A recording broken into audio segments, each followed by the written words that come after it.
Good evening and welcome to America's Classic Ballpark, FirstEnergy Stadium for game number 6 of 6, the finale this week between the Reading Fightin Phillies and the Erie SeaWolves. My name is Jake Starr, joined alongside, as always, by my broadcast partner Bob McCool on a sunny and most importantly dry Sunday here from Baseball Town. Well, the Fightin Phillies, playing as the Reading Hot Dogs today, have taken the field, and let's take a look at our Erie starting lineup today. Jim Jarvis leads off at shortstop. Max Anderson bats second, plays second. Tylon Aranzo bats third and is the catcher. Jake Holton cleans things up, plays first. Eduardo Valencia, the DH, bats fifth. Roberto Campos, sixth in right field. Chris Myers, seventh and left. Danny Soretti is eighth at third base, and batting ninth and playing center is Brady Allen. On the mound for the Fightin Phillies, making his second start of the week, the right-handed arm, Will Crowe. Will Crowe, the veteran right-hander, trying to work his way back, made his Major League debut back in 2020 with the Washington Nationals, trying to get back into that position. But he did pitch well on Tuesday in his first start against the SeaWolves. He went 3 innings, did not give up a hit or a run, 3 strikeouts and a walk. First pitch to Jim Jarvis, a bit inside, 1-0. First pitch fired home today at 5:16 p.m. Game time temperature, 65 degrees, partly cloudy skies, presented by All Temp Enterprises. 1-0 is swung on a ground ball towards second. Two-hopper for Robert Moore, who backs up, fields it to his left, fires the first in time. That is out number 1. So let's get you the rest of the Reading defense. Moore, we said, is at second. Kean Anthony completes the right side of the infield at first. On the left side, Aidan Miller plays short. Luis Verdugo is at third. Leandro Pineda in right, Cade Fergus center, Hendry Mendez in left. And it's Paul McIntosh behind home plate. So it'll bring Max Anderson to the plate. Anderson, who had the night off last night, is back in the lineup today. And the first pitch gets by McIntosh for a ball. It's 1-0.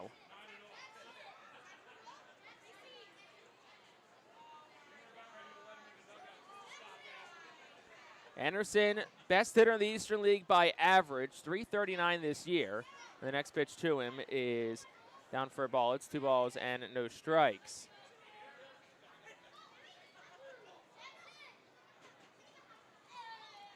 And Crowe again, the righty, rocks and deals.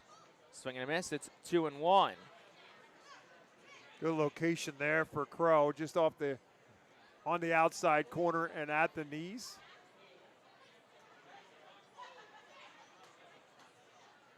And the 2-1 home. That's down, 3 balls, 1 strike. Crowe's coming off a very good outing on Tuesday morning, got the start, went 3 hitless innings. No runs, did walk 1, and struck out 3.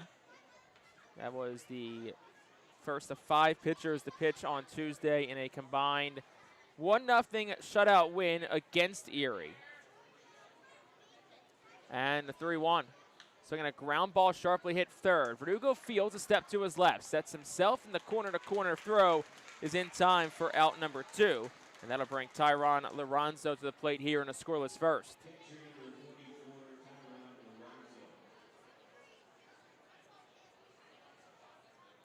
Aranzo, a .204 hitter. He's had himself a good week. 3 for 10 with a home run. 3 RBIs, a couple of walks, and a couple of strikeouts. And the first one to Aranzo is down. Gets away from McIntosh. 1 ball and no strikes. Fightin Phillies today come out in their Reading Hot Dog tribute uniforms. Wore those on Tuesday, and also game 1 of the doubleheader on Thursday. That's the 3rd time this series they've worn these We jerseys. are so lucky today. It's a plethora of hot dogs. And the 1-0 home is a bit low and away. 2 balls and no strikes to Tylon Aranzo. There's been more hot dog jerseys than sunny days in this series. This is a rarity today. 2 balls, no strikes to count to Aranzo. Pitch from Crowe. Swing and a miss, 2-1. Good changeup. Got the bottom to fall out of the zone there at 85.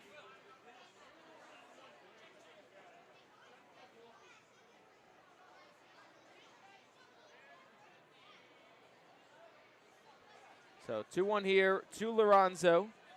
Next pitch home. He swings and he pops it up towards left, but slices out of play foul. And it's 2 balls and 2 strikes here as Will Crowe looks for a 1-2-3 top of the first inning.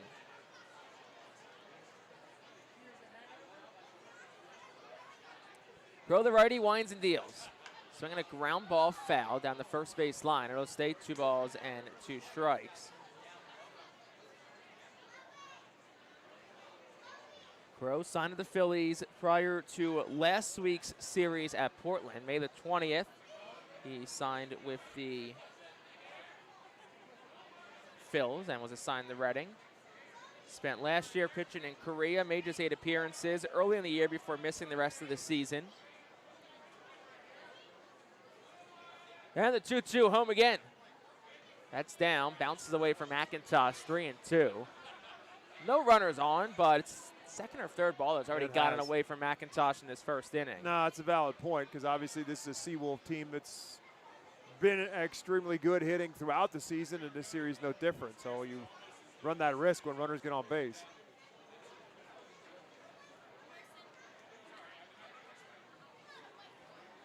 And next pitch is over, ball 4. So Lorenzo works a walk, so first base runner of the evening for Erie, and that'll bring Jake Holton to the plate here with 2 outs. Holton, a .239 hitter on the year, does have 9 home runs. That leads Erie, 23 runs driven in. Infield back against the righty bat in the first pitch home. Swung on a miss. That is strike number 1. Well, just for perspective, Will Crowe gave up just the 1 walk in his 3 innings on Tuesday, and it was with 2 outs in the first inning. So, look, if nothing, he's consistent. If that means the rest of the script today follows absolutely. Tuesday on the pitching side, I'll take it. Right. Next pitch to Holton, a bit outside, 1-1. If he's established a pattern, it's a pretty good one. And I'm sure they would love to see him get beyond the 3rd inning as they continue to build him up. But as Jake said, he went down last year when pitching in Korea at the end of May with elbow issues. So with no spring training, still building some arm strength and some depth. 1-1, swinging a ground ball 3rd. It's foul down the left field line. And it's 1 ball and 2 strikes here to Jake Holton. Yeah, when they signed him, wasn't sure whether it was to be an extra arm in the bullpen or a starter, but it looks like they're trying to build him up. Talked about it in the pregame show in the open. Are they going to try to get maybe 4 innings out of him today? Because it was 3 last week. Eventually, look at Chuck King. They kind of slowly built him up to being a guy who can go 6 innings now. From the stretch, the 1-2. Swing and a miss. Struck him out. Jake Holton goes down on strikes, and that will retire the side here in the first. No runs, no hits. 1 man left on base. We played 1/2 here from Baseball Town. Erie nothing. Fightin' Phils coming to bat.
Bottom half of the first inning, Erie nothing at the top, and here is how the Fightin' Phils line up, presented by Golden Oaks Landscaping. Robert Moore leads off, will play second base. Ada Miller bats second, plays short. Henry Mendez, the left fielder, bats third. Keaton Anthony, fourth, plays first. Seth Beer, the DH, is fifth. Paul McIntosh, the catcher, bats sixth. Leandro Pineda, seventh in right field. Luis Verdugo, eighth at third base. And Kate Fergus, the center fielder, bats ninth for the Fightin' Phils against Garrett Burhan, making his second start of the week here against Reading. Yeah, he pitched the Tuesday opener against Will Crowe. He went 5 innings. He was really good. 5 innings, gives up just 4 hits and a run. Hard luck loser in a 1-0 game. He struck out 6. He did get himself a little bit of trouble with walks, and 4 walks to go along with those 4 hits. So Robert Moore, the switch hitting lefty, leads off, and the first pitch home is a bit outside for a ball. It's 1-0. We'll get you the defensive alignment momentarily here for the Erie SeaWolves, who come out in their yellow Erie uniforms today, gray pants, black caps. 1-0 is bit outside again, 2-0. They're wearing the uniforms I wanted them to wear to match the hot dogs. This is a very appealing on the eye, I think, color uniform matchup today. It's like the NFL color rush they used to do, the yellow versus the red. 2-0 is there for a strike on the outside corner to Moore. It's 2-1. I think the umpire should have went in on the gig and worn green, and we'll throw a little relish on top of it. Got some ketchup, some mustard, some relish. 2-1. Moore squares the bunt, and he gets it down but foul. It's 2-2. Seretti at third Seretti at third is basically playing shortstop. He gets that bunt down the grass. He might get the second as long as he can take the Seretti together. He is playing shortstop. He is playing shortstop. Absolutely And Jarvis at shortstop's nearly behind the bag. 2 balls, 2 strikes the pitch. Moore swings. It was in on the hands, and it's a foul ball to the left side out of play. At the beginning of the season, Robert Moore was pretty effective in the bunting category. He has not been as effective. In fact, in a situation earlier this series where he was trying to advance runners, was unable to get the bunt down. 2-2 again to the leadoff man, Moore. This will be the 6th pitch of the at-bat, and he swings and misses at it, and that is strike number 3. So Moore worked the quality at-bat, but he goes down swinging, and that'll bring Aiden Miller to the plate with 1 out here in the first. We'll say that as well as Burhead pitched in game number 1, results-wise, the Phils had him on the ropes a couple of times. They just never really able to get big hits against him other than he walked 4, too. He walked 4. At one point in time, they had the bases loaded and couldn't get anything out of it. First pitch to Aiden Miller, and the Phillies' number 2 prospect watches it by for a strike. It's 0-1. Miller up to 247. Comes out on the heels of a very impressive May, where he hit 284 over 24 games. 0-1. Miller swings on a broken back ground ball right side. First baseman Holton fields it, flips to Burhan, the pitcher covering, who beats Miller to the bag, and that is out number 2. 3-1 goes the put out, and that'll bring Hendry Mendez to the plate for the Fightin Phils. This went back to do a little quick math from game 1, and to that point, Phils left 8 men on base in that game. 6 of the 8 were in the 5 innings in which Burhan pitched. So, as I said, they had their opportunities against him. Give him credit for getting out of it, or the Phils just not able to come up with a big hit. First one to Hendry Mendez. He'll take it at the knees for a strike. It's 0-1. Now let's get your umpiring crew for today. Alex Shears has balls and strikes. Tim Barreras at first. Chase Eubanks is at third. Leads our 3-man Eastern League umpiring crew. The 0-1, and Mendez will take it on the outside corner for a strike. It's 0-2. Very Sunday strike zone-esque call there from Alex Shears. And it's no balls and 2 strikes here to Hendry Mendez. Mendez 294, quieter week for him though. He's just 2 for 13.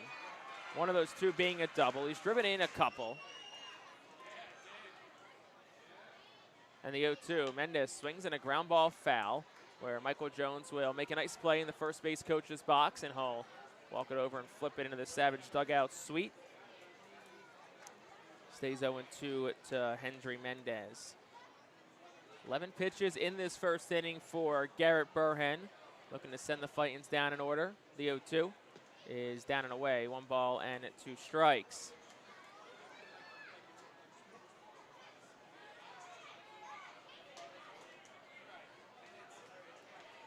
Mendez on the left side. Infield hasn't played that direction. Outfield hasn't flipped the other way. The next pitch, Mendez out in front of a changeup, swings and misses.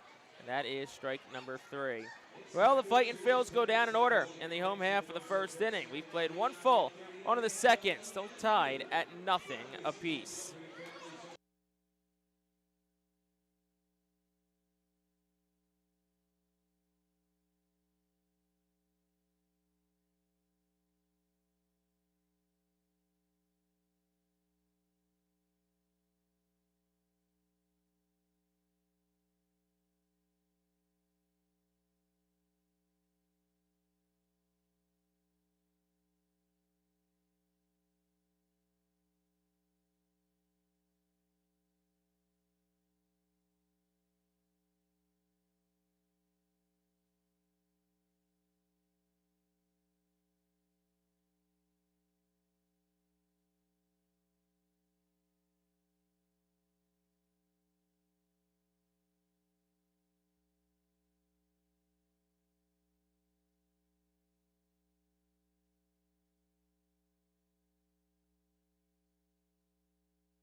International Fireworks, the official sponsor of the Phillies fireworks shows during the 2025 season. Head to their store at 242 Sycamore Road in Douglasville or visit fireworksareus.com. Top of the second inning, still scoreless ball game. Will Crow's back out for inning number 2 of work, and it'll be 5, 6, and 7 that he'll face. Eduardo Valencia will be the first batter to face him here in the frame on this cool, I don't want to say cool, but definitely cool for it being June 1st, Sunday afternoon. It's comfortable, though. Absolutely. Give it that. And if you were here last night, and we were, it's beautiful. Because it was not beautiful Here last night, Bob. We're here every night. Yeah. Here is Eduardo Valencia, and the pitch to him is down. It's 1-0. I went down in like the 9th inning last night, field side, and I walked down there. I'm like, it's a lot. It got cold very fast. Yeah, it did. Next pitch is spit outside for a ball, 2-0, or we're just a little sheltered up here. It was raining sideways for a while. It was. We do know that. Like, it was literally like Raining sideways. But not diagonally sideways. No. Like, it was literally going side to side as Yes. it was coming down. 2-0 is there for a called strike on a slider. It's 2-1. But it's a absolutely packed house today. Both grandstands are full. Main grandstand's about 80% full. Event center has people in it. 2-1 is bit down, 3-1. The pool is packed. The deck is decked out with people. Yeah, huh? See what I did there? I do. Deep. 67 clubs full, dugout suite, Ram Club, and everything is absolutely filled to the brim today. 3-1 is swung on a lazy fly ball towards shallow left center. Fergus in, back a couple of steps, and he makes the catch, and that is out number 1. That'll bring Roberto Campos to the plate. Of course, I think a lot of people here, it's Mifflin Community Night, and one of Governor Mifflin's own, Nick Singleton. Of course, the Penn State running back is in the house today as well. A bobblehead giveaway of Nick Singleton in a Governor Mifflin uniform, and dare I say, it looks pretty good, Bob McCool. It's a really good. It is a really good resemblance. It's amazing how far bobbleheads have come along. First pitch to Campos, swinging a fly ball towards right. Pineda in a couple of steps and to his left makes the catch. Out number 2, and yeah, I mean, Nick Singleton, we asked him, do you like your bobblehead? And he's like, I think it looks really good. It does. I mean, when bobbleheads first came out, they all looked the same. I mean, it was the same. It was basically the same head. But now they actually start to look like the people that they are supposed to be honoring. And that one's a really good one. It is Mifflin maroon and gold with the number 10 on it, which I had lobbied for a long time that the number should be retired. I've lost the lobby. First pitch to Chris Meyer is a foul ball. It's 0-1. Has anyone worn number 10 since him? Yeah, and Mifflin has never not retired a number. So that's the reason why it has not been retired. That could change. Maybe in a year from now when certain things hopefully happen. But can you imagine being the kid who has to wear that jersey next? This is not right. I remember my freshman year at Penn State. It was right after Saquon left. At our first football game, seeing a number 26 there. And it's like, wonder who that is. 0-1 is been inside 1-1. Now, it was Jonathan Sutherland was who it was, who became one of Penn State's special teams aces for a few years. Eventually became number 0, which was like their special teams ace number. Correct. But sitting there freshman year saying, I wonder who got stuck with 26. 1-1's down 2-1. It's a lot of pressure. Or it's the other side where it says, hey, they view me highly enough to give me a number like that worn Penn by State Saquon. number 11. That, you know, they gave that to Abdul Carter because they felt like he was good enough to wear that jersey. Now it's LeVar Arrington Jr.'s number. 2-1 is down. 3 balls, 1 strike. Nick Singleton right now is posing for photos in the Yingling Hometown Tap Room. What's great about Nick is he's the same kid. I mean, he really is. No matter how many accolades there are, look, I first got introduced to Nick Singleton as a 9th grader at Governor Mifflin. He's the same kid.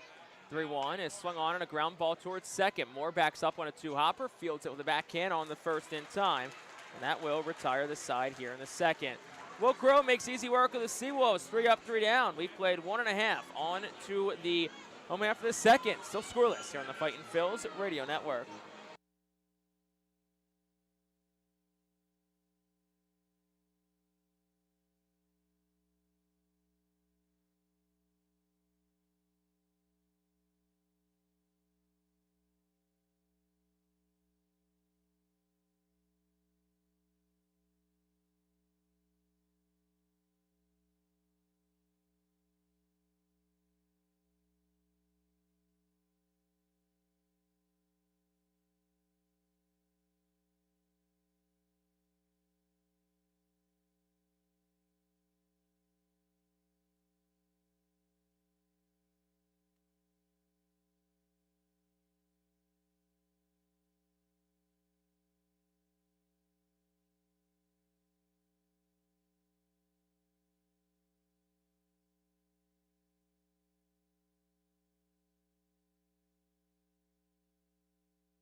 Bottom half of the second inning is brought to you by Cornwall Manor, an active senior living, not-for-profit community in scenic Cornwall, PA, outside of Lebanon. Still scoreless home half of the second. Crazy hot dog vendor's doing his thing. Bob McCool sticking the net out the window as the hot dog vendor on his ostrich, Rodrigo, prance along towards the Fightin's dugout and chucks some glizzies up into some lucky fans in the stands. I mean, look at them in the grandstand, the right field line. They are ecstatic for the hot dog vendor, just like you were, Bob. Bigger celebrity than Nick Singleton is the crazy hot dog vendor. He's got his own bobblehead. Probably has several. So Keaton Anthony leads off the bottom half of the second inning for the Fightin' Phils. They were sent down in order on the top half of the order. Back in the bottom of the first by Garrett Burhan, who's back out for his second inning of work after only 13 pitches in the first. First pitch to Anthony, a swing and a ground ball foul. It's 0-1.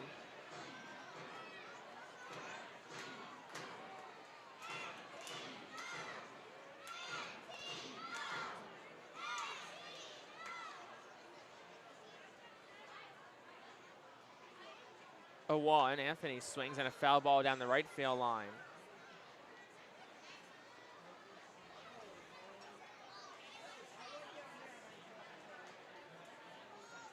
So Anthony down an 0-2 count. Second in the Eastern League in hitting to Max Anderson. Anthony at 329. Anderson entered today of Erie at 339. 0-2. Anthony takes it down. It's 1-2. I mean, there's a world, and a lot of things have to happen where this day could end with Anthony maybe surpassing Anderson or being a little bit closer than 10 points. 1-2 strikes to count to Keaton Anthony. Pitch home. He swings and misses, though. He's down on strikes, so that's strikeout number 3 for Garrett Burhan. And with one out here in the inning, that'll bring Seth Beer to the plate. Well, Burhan is continuing to be the dominant pitcher that he was on Tuesday. Again, 5 innings pitched. He struck out 6, but one difference so far, at least through 4 batters, is the control has been much better today than it was on Tuesday. But again, when he ran into trouble with the walks, that was later in the 3rd inning, if my memory is correct. First pitch to Beer is a line drive foul down the right field line, 0-1.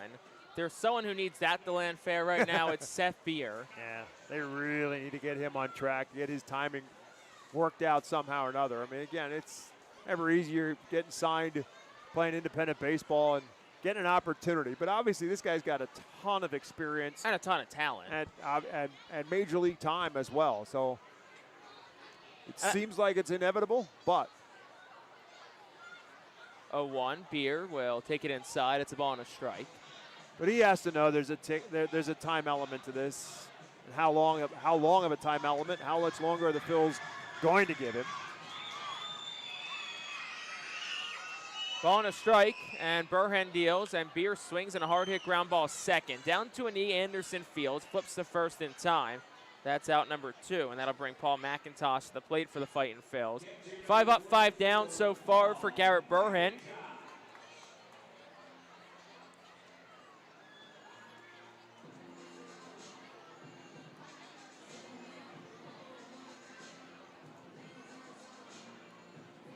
Paul McIntosh digs in from the right side. 2 outs here in the second. Scoreless ball game between Reading and Erie. And the first pitch to McIntosh takes for a strike. It's 0-1. McIntosh, 233 hitter on the season.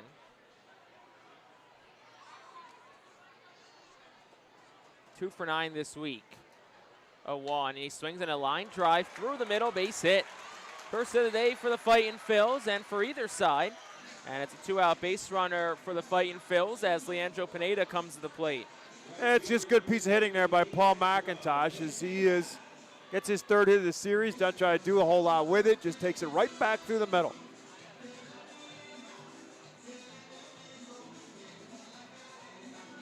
So Pineda in from the left side. It's been a quieter week for him. He's just 1 for 11.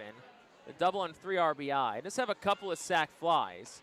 The first pitch is up for a ball. It's 1-0. Yeah, but the one thing that he has is that double was the double that was the run in Tuesday's game. It's Keaton Anthony doubled, and a batter later, Pineda brought him home with a double. 1-0 home. Pineda tried the check. It is a strike. He gets away from the catcher for a moment, Lorenzo, but not far enough for McIntosh to take off.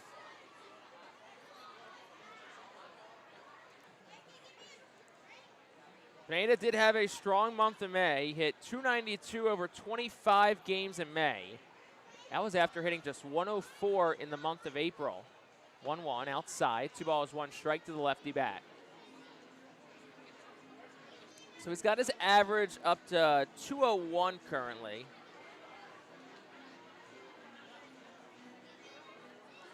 He bats here of 2 outs in the second. McIntosh on first. Next pitch, Pineda swings and he drives it deep center field. Allen's back at the track, at the wall, and it's off the top of the wall. To third goes McIntosh. He's going to get waved home. Here's the throw from the cutoff man, and it's in plenty of time. And Paul McIntosh is out at home.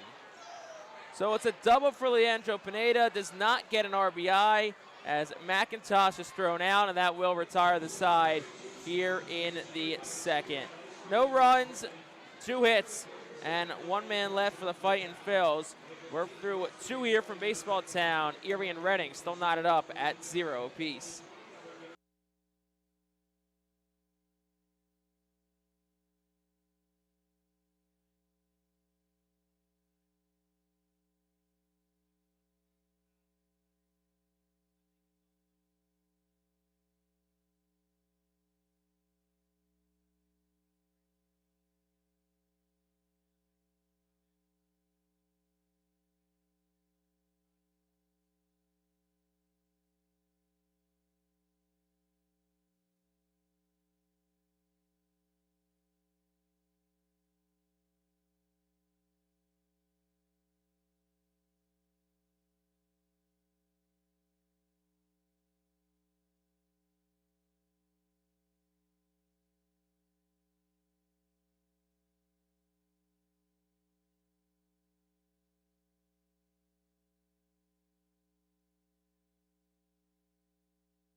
Along with Bob McCool, I'm Fightin' Phil's broadcaster Jake Starr, and we want to thank our good friends at Pepsi for presenting the 2025 season here in Baseball Town.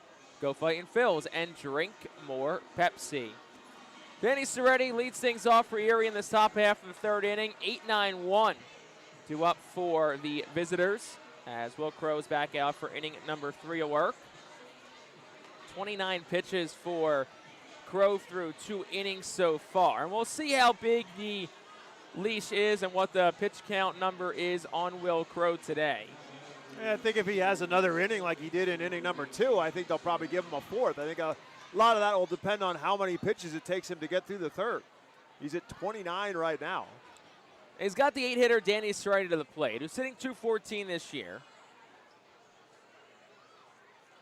And he'll dig in from the left-handed batter's box to start off this frame. First pitch to Soretti is taken a bit down for a ball. It's 1-0.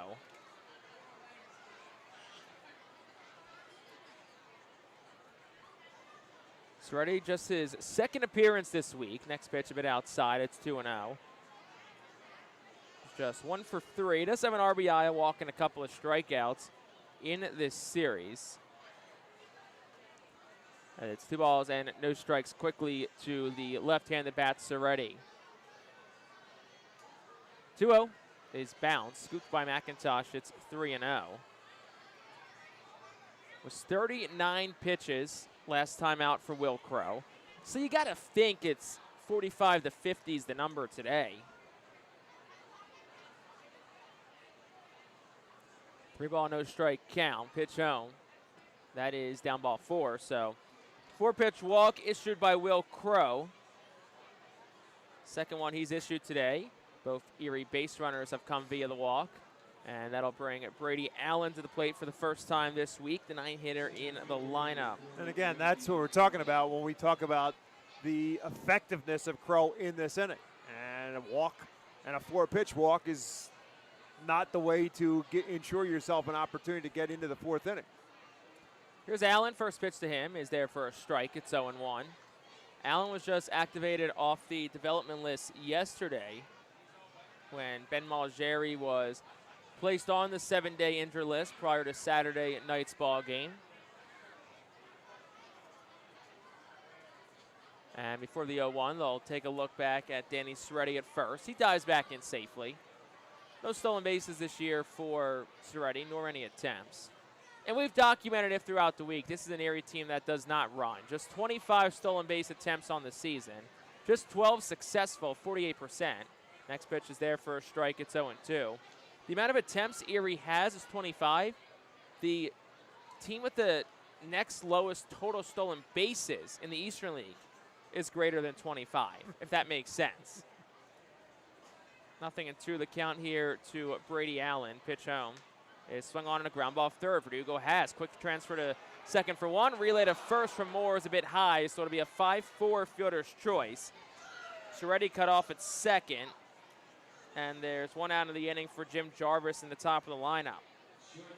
Yeah, that's unfortunate. That should have been a double play. They had the time to do it, but Robert Moore's relay throw was just high and pulled Anthony off the bag.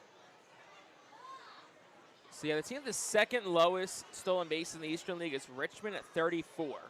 And like we said, Erie has 25 attempts on the season. Richmond's got 34 stolen bases. First pitch to Jarvis there for a strike. It's 0-1. Yeah, but when you're hitting 260 or whatever they are, when you lead the league in hitting, fielding, and pitching, right? Hit 259 as a team. The bats do a lot of the moving of runners around. 0-1 is a ground ball towards second. Moore's got another chance. He'll flip to second for one. Miller's relay to first won't be thrown. He'll eat it smartly. So that'll be a 4-6 fielder's choice. Ball wasn't hit hard. And you got a runner coming out of the batter's box in Jarvis, who's got pretty good speed. And sometimes I know we've talked about this over the course of this season, is that sometimes the best play you can make is to put it in your pocket. Best play is no play. Absolutely. I mean, you got the out, but bad things can happen if you just go ahead and throw it. Not always go ahead and throw it is the right move because you're going to end up throwing it away. Sometimes the best move is to put it in your pocket. Nathan Miller made the right move. Two outs for Max Anderson, who swings, and it's a line drive towards the right center field gap. That's a base hit. Pineda does a great job cutting it off. They're still going to wave the runner home. Here's the relay home on a hop, and they got him. Do it on one side, do it on the other side, and Jim Jarvis is thrown out at home. A great relay from Pineda to Miller to McIntosh, and they cut the run off at home, and that will retire the side here in the top of the third. No runs for Erie. There was a hit. One man left on base. We have played 2.5 on to the bottom of the third. Still knotted up at 0 apiece.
Bottom half of the third inning is brought to you by Swartz Culleton PC. You can expect reliable and experienced attorneys who are committed to getting you justice after a serious personal injury. Call Swartz Culleton today at 1-800-JUSTICE. Blitzing by so far through 2.5. Home half of the third, 0-0 our score. Both the last two innings have ended on throwouts on a double. Oh, by the way, throwouts at home, too. Yes. And Paul McIntosh is in the middle of all of it.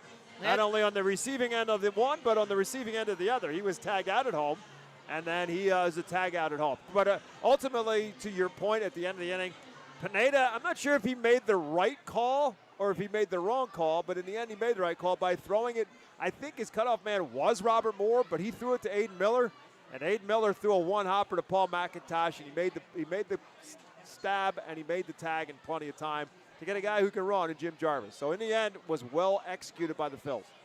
First pitch to Verdugo, ball. The next pitch is a swinging strike. It's 1-1. And that kind of flips back to the end of the top half or the bottom half of the second inning with McIntosh getting thrown out on the ball.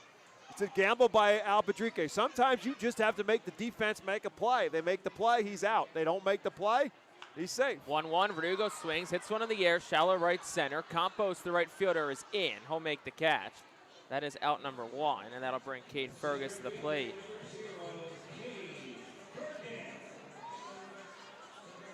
So one out here for Cade Fergus. Reading does have bullpen action.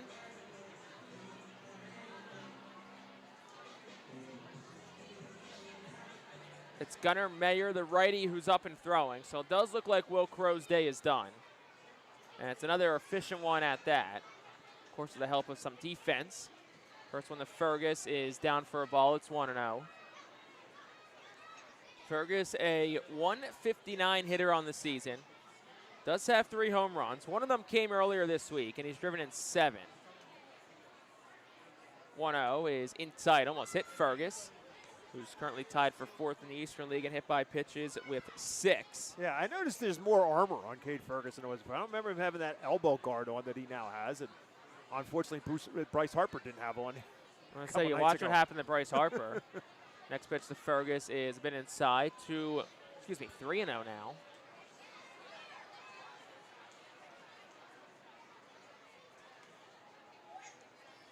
So hitters count here for Fergus. We'll see if it's red light all the way in a 3-0 count. Pitch home is, that was a strike for some reason. It was way inside. And what we're seeing up here did not make it look like a strike at all. So 3 balls, 1 strike as Gunnar Mayer continues to throw in the Fightin Phil's bullpen. 3-1 is swung on a miss, 3-2. And that's what that does, though. It's you throw a pitch that Fergus takes correctly, and you call it a strike, and then you're forced to swing at maybe a pitch that you don't want to swing at. That changes. Obviously, he should have been on base, but ultimately it just changes the perspective. It changes what the pitcher's going to throw to you. It changes the bat around, the at-bat around considerably. Next pitch to Fergus, swinging a fly ball. Shallow center, out goes Anderson to second baseman. Caught off by the shortstop Jarvis, and he makes the catch as the wind was really taking it for a ride. So that is out number 2, and that'll bring Robert Moore in the top of the lineup up.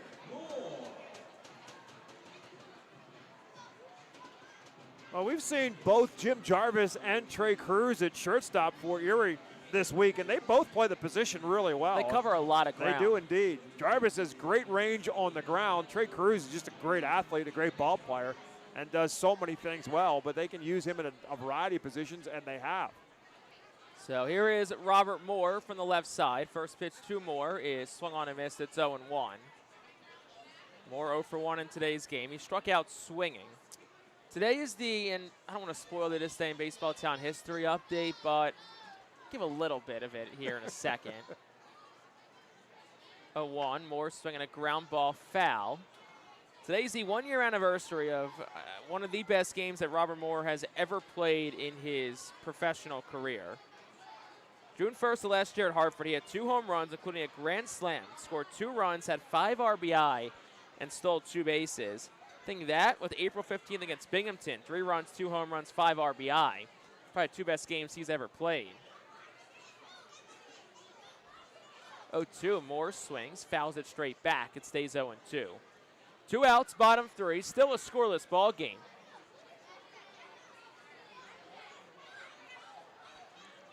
Aiden Miller waits on deck. Should Robert Moore reach? And the pitch, Moore swings and he pokes it. Shallow center. Allen back a couple of steps, and he'll make the catch in center. That'll retire the side here in the 3rd. Well, super speedy first 3 innings. Another 1-2-3 frame for the Fightin Phils. We will head to the 4th where Bob McCool will take over on the play-by-play when we come back after this.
Welcome back to FirstEnergy Stadium. We are scoreless as we head to the top half of the fourth inning. Alberta University Golden Wolves call the bullpen has been made, and the right-hander Gunnar Mayer is coming in for the Phils to take over for Will Crow, who goes the first three.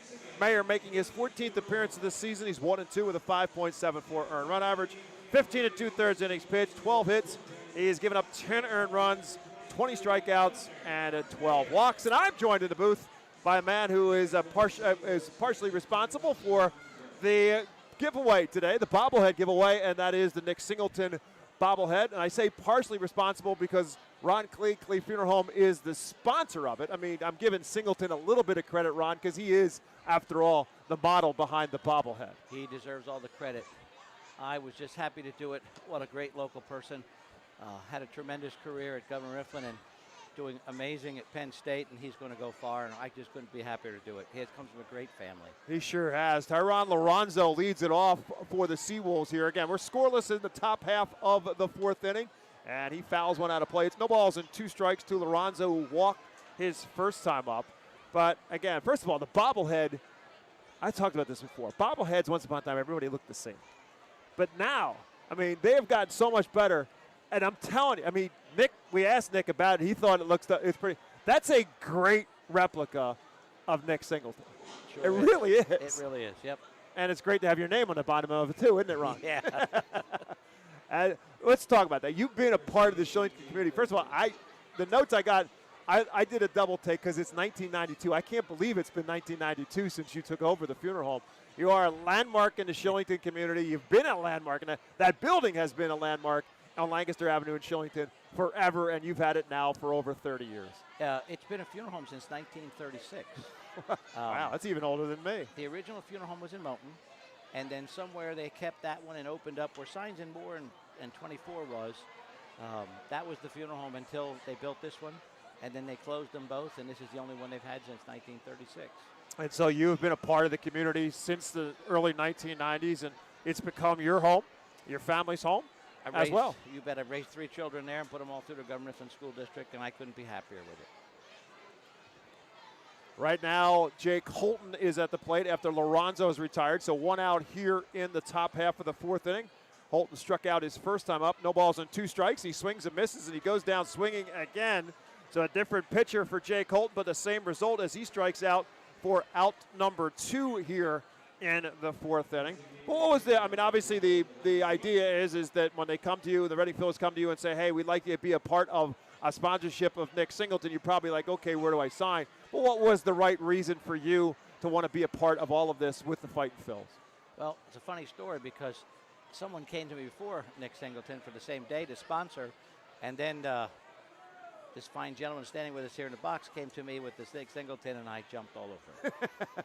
That fine gentleman, the Anthony Pignetti. I don't want to dismiss him. Even though he's a Pirates fan, we still talk about him once in a while. There's a ground ball on the other side, and that's going to be a base hit for Eduardo Valencia.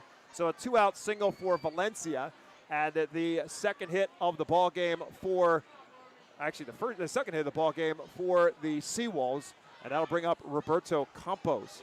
But obviously you are a Berks County native. You've been to this ballpark probably hundreds of times over your lifetime. But now when you look out from this perspective, it's a little bit different, and you see that sea of bodies out there. That's pretty cool. It is. It's very full. I've been here when it's not been this full before. there are those nights where it's a little bit cold, it's a little bit damp. Here's one beaten down the third base line towards Verdugo. The off-balance throw to first base is in time, and that will do it for the SeaWolves here in the top half of the fourth inning. For Erie, no runs, 1 hit. There were no errors. There was 1 man left on base, and we will head to the bottom of the fourth inning with the SeaWolves and the Reading Fightin' Phils scoreless. Ron Klee, thank you for your sponsorship. Thanks, Dave. Great to see you as well, and thanks for your partnership with Reading Fightin' Phils in 2025. Appreciate it. Thank you very much. We're going to take a timeout back on the Reading Fightin' Phils Radio Network with more after this.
We head back down to the bottom of the fourth inning. Fightin Phillies to the plate, and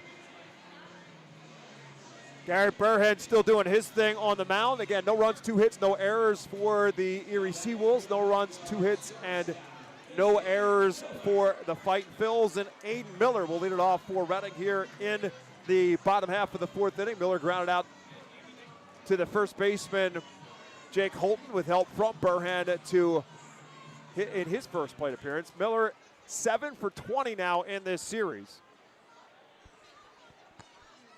And the first pitch to the right-hand hitter, big cut, comes up empty. Miller with a couple of doubles and a home run as well in this series. Now 6 doubles on the season, 5 home runs, and 12 RBIs. To be followed by Hendry Mendez and then Keaton Anthony for the Phils here in the fourth. 0-1 pitch. Just misses outside. It's 1-1. Burhead, 25 years of age. This is a very experienced Erie team, and one of the many reasons why they are as good as they are. 1 ball and 1 strike now to Miller. And he fouls this one at the plate. But you look at some of the ages, the Phils have added on some veteran depth over the course of the last couple of weeks to this roster, but this roster filled with a lot of younger players. I go back to media day when Aiden Miller was talking about having somebody like a Robert Moore who's been around and somebody to look up to. Robert Moore's 23. Here's a line drive back to the middle, just away from Burhead, but Max Anderson, the second baseman, is in a perfect position to take a potential base hit away from Aiden Miller. So he is retired. It goes 4-3 in the books, and that's 1 down here in the fourth inning. That'll bring up Hendry Mendez, and just along those lines, again, Aiden Miller's 20, won't turn 21 until June 9th. Hendry Mendez is 21.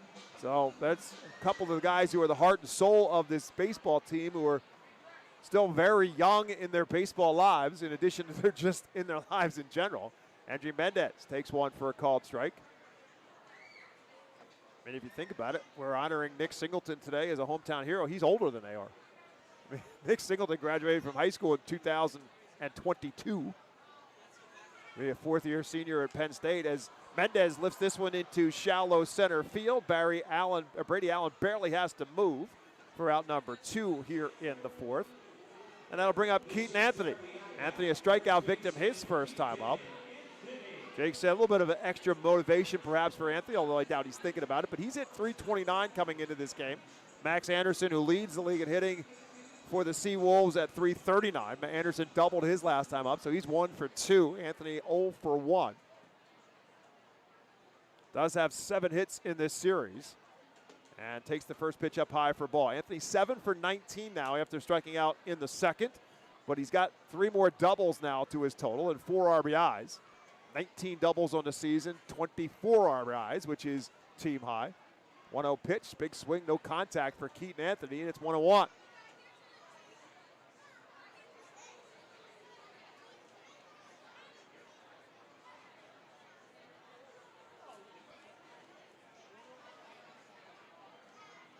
Burhead delivers. Anthony lines this one into right field. That's going to be a base hit. Fielded on a hop by Roberto Campos, and Keaton Anthony with a 2-out single for the Fightin Phillies. Their 3rd hit of the ballgame. Yeah, good piece of hitting there by Keaton Anthony, and he has shown just such a good job to go the other way this year. You watch the replay on MLB TV. It's a fastball that kind of rose in the zone, just stays back on it, just throws the hands at it the other way. If you're a young kid, and they always say throw the hands at the baseball, and you ask yourself, what does that mean? Watch Keaton Anthony play baseball because he does it so well. Seth Beer now bats with 2 outs, and Anthony at first, and the first pitch to Beer is outside for a ball. Beer grounded out his first time up. Yeah, he's done that exceptionally well in this series as well. He's had a couple of at-bats where he literally stood his hands and the bat at the ball to some degree, and it's right back up the middle for a base hit. But he uses all fields, and that's what makes him a 300-plus hitter. Swing and a miss to Beer as he goes chasing after a changeup. Had him way out in front. It's 1-1. Nice job by Burhead on the arm speed to really pull the string on that changeup. Beer with just 1 extra base hit this time with the Phils, and it was a home run. 1 ball and 1 strike to him. He drives this one straight up right field. Campos back to the warning track, still going back, and he'll make the catch. about a half a step away from the right field fence. Seth Beer hit it a long way, but not quite far enough. For the Phils in the fourth, no runs, one hit, no errors, and one man left. 4 complete. We're still scoreless in Baseball Town.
We head to the top half of the 5th inning. And first, before we get into the action of this inning, with Mayer back on the mound, today's Fightin' Phil's Alumni Report presented by Deer Country. I think we got to talk about 2 things, and that is 2 guys who are going to be pitching for the Phillies this week, who are both pitching in Reading not that long ago. One is Mick Abel, who will be recalled by the Philadelphia Phillies, make a start this week against the Toronto Blue Jays, and also being promoted along with him is Seth Johnson, who was also with the Phils at one point in time last season. After the trade, Philadelphia Phillies traded Gregory Soto to the Baltimore Orioles. They got Moises Chassé, who was with the Phils and unfortunately is now out with the injury this season. But they also got Seth Johnson, who started a couple of games for the Phils before being promoted to Lehigh Valley. The Phils made the conversion of Seth Johnson now to a reliever, and so he will be added to the bullpen now for the Philadelphia Phillies. So congratulations to both Mick Abel and Seth Johnson. A couple of Reading Fightin' Phils alums back up in the major leagues. Here's a ball driven to center field,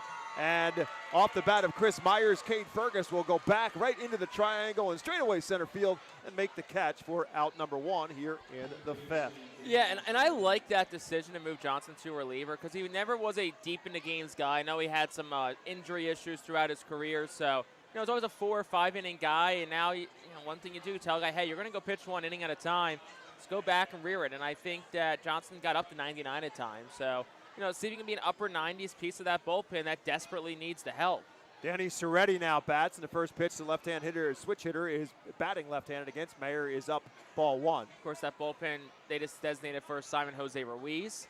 Taijuan Walker, Thompson said today, he's going to be a 1-inning guy. He's not going to be a long relief guy. They want to try him as a 1-inning reliever.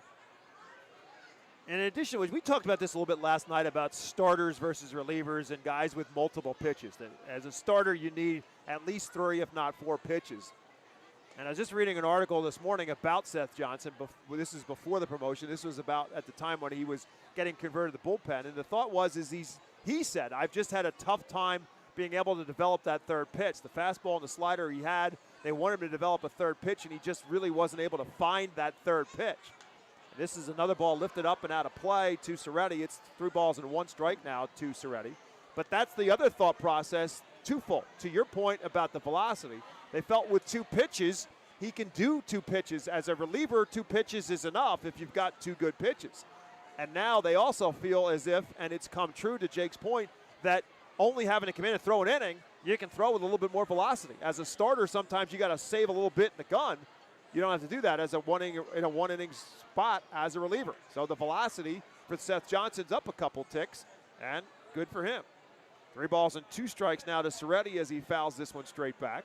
So Mayer's worked his way back from a 3-0 count to get the count full. Thompson also said, Abel, the plan is not a 1-start thing this time. He said, I expect him to pitch well, so we expect him to be here. And then when Nola gets back, we'll kind of see where we go. 3-2 pitch, lifted straight up, again foul and out of play. Right below us. And it remains 3 balls and 2 strikes. Yeah, the idea now for Aaron Nola is that they're hoping to get another workout, and they figure for sure now because of the length of the time he's been down that he's going to have to make at least one rehab start as well. So that's probably another 2 weeks in time, and that's inside ball 4. So Soretti walks for the second time in this game. Will Crow walked him, and now Gunnar Mayer walks him as well. So he is a 1-out base runner for Brady Allen. Now, these are all good questions to ask and good issues to hopefully have, but Babel pitches well. Nola comes back. Andrew Painter's going to be ready, probably all-star break-ish, it sounds like. That's what they're saying. There's going to be some decisions to make. And that Allen was safe on a fielder's choices last time up on a ground ball to Luis Verdugo at third. They got the force out at second. We're unable to turn the double play. So the first pitch to the 9-hole hitter, Allen, is a ball. 1-0 pitch is on the outside corner. It's 1-1. Allen just activated by the SeaWolves, playing his first game in this series, playing in center field today. A couple of the regulars in the SeaWolves lineup with the day off today. 1-1 pitch, fouled straight back, but there is only so many moves you can make with the limited roster space of everyday players.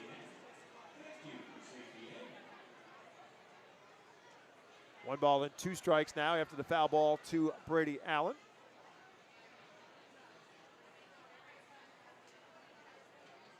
Runner takes off, ground ball to short. Miller only has 1 play now, and it's the first, and he'll make that play in time for out number 2. Yeah, I meant to make this point earlier. I think one of the reasons why Erie also doesn't steal a lot of bases is because every time they try to steal a base or they put a hit and run in, their guys make contact with it because they're so good at hitting. So I think a lot of stolen bases have probably been taken away by guys making contact, like right there. So that brings the top of the order now and Jim Jarvis to the plate. But before that, a conversation with Mayer and McIntosh. This may have to do with the runner on second base and the signals. Yeah, it was a pretty quick conversation, so that would probably be the best guess. Jarvis also hit into a fielder's choice his last time up. The runner at second base now and 2 outs. Scoreless tie, top half of the 5th inning.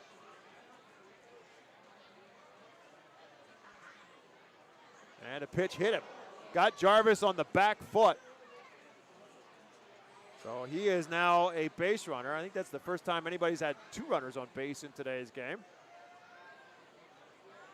At least at the same time. We had a couple runners on base, but 2 of them got thrown out at home, 1 each way. Paul McIntosh got thrown out at home on a double by Leandro Pineda, and Jarvis got thrown out at home on a double by the guy who's at the plate now in Max Anderson to end the 3rd inning. So 2 on, 2 out now. Soretti at second, he walked. Jarvis at first, hit by the pitch, and Anderson, who's 1 for 2 at the plate. 8 hits now in the series for Anderson, and he lifts this one straight up behind home plate. McIntosh off of the mask. He'll chase it back, and he'll make the catch up against the fence. A big out there to get the dangerous Max Anderson on a foul out with 2 men on board, and the SeaWolves come up empty again. No runs, no hits, no errors, and 2 men left to the bottom of the 5th. When we come back to Baseball Town, we are still scoreless.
Bottom half of the fifth inning is presented by Cornwall Manor, a unique and charming community nestled on a 190-acre wooded campus with many walking trails, including the Lebanon County Rail Trail. Klein Transportation is proud to be the official transportation provider of the Reading Fightin' Phils. Klein Transportation gets the Phils to all the road trips throughout the 2025 season. For more information, go to kleintransportation.com. Of course, Phils will be loading up the buses and making a long trip to Harrisburg for the start of a series on Tuesday. That's a long one. After a road trip to Portland, Maine, a road trip to Harrisburg just seems to be fair. Paul McIntosh will lead it off for the Fightin' Phils. Again, no runs, 2 hits, and no errors for Erie. No runs on 3 hits, no errors for the Fightin' Phils. Paul McIntosh singled his first time up. And now 3 for 10 in this series. And the first pitch from Burhan is over for a called strike. Something about Glenn Burhan and Will Crow, when they start here, they throw zeros up on the scoreboard. These two started the game on Tuesday. They ended up a 1-0 Fightin' Phils win. Crow's been replaced by Gunnar Mayer, who pitched 2 quality innings. Burhan still out there. McIntosh a couple of hops to Jarvis at short, throwing plenty of time at first base for out number 1 here in the 5th.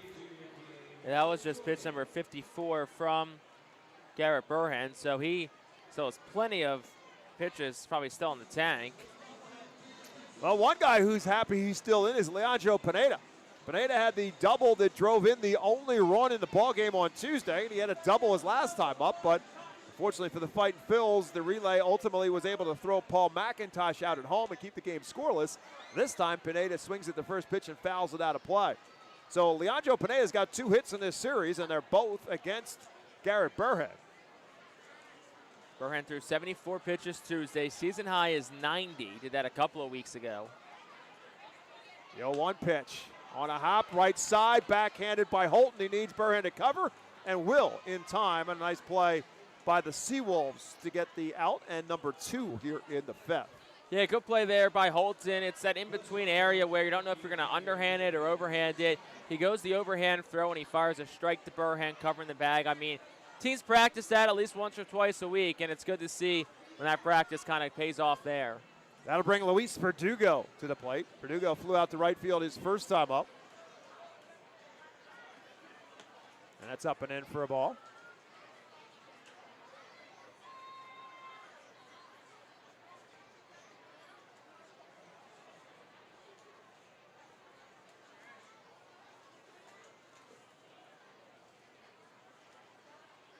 One 0 pitch is over for a called strike. Verdugo to be followed by Cade Fergus if he can reach.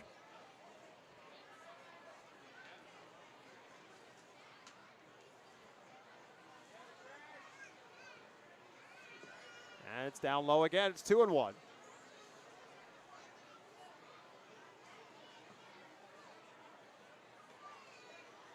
As we talked about before, tremendous crowd on hand this afternoon here at FirstEnergy Stadium. 2-1 pitch is a swing and a miss. It's 2-2. We've had 2 straight nights of 7,000 on both Friday night and Saturday night. There's no doubt in my mind it's going to be a 3rd straight day of 7 grand plus. I think we might be pushing 8 today. Yeah, it really does. I mean, there's not a whole lot of empty seats in the place. 2 balls and 2 strikes to Verdugo.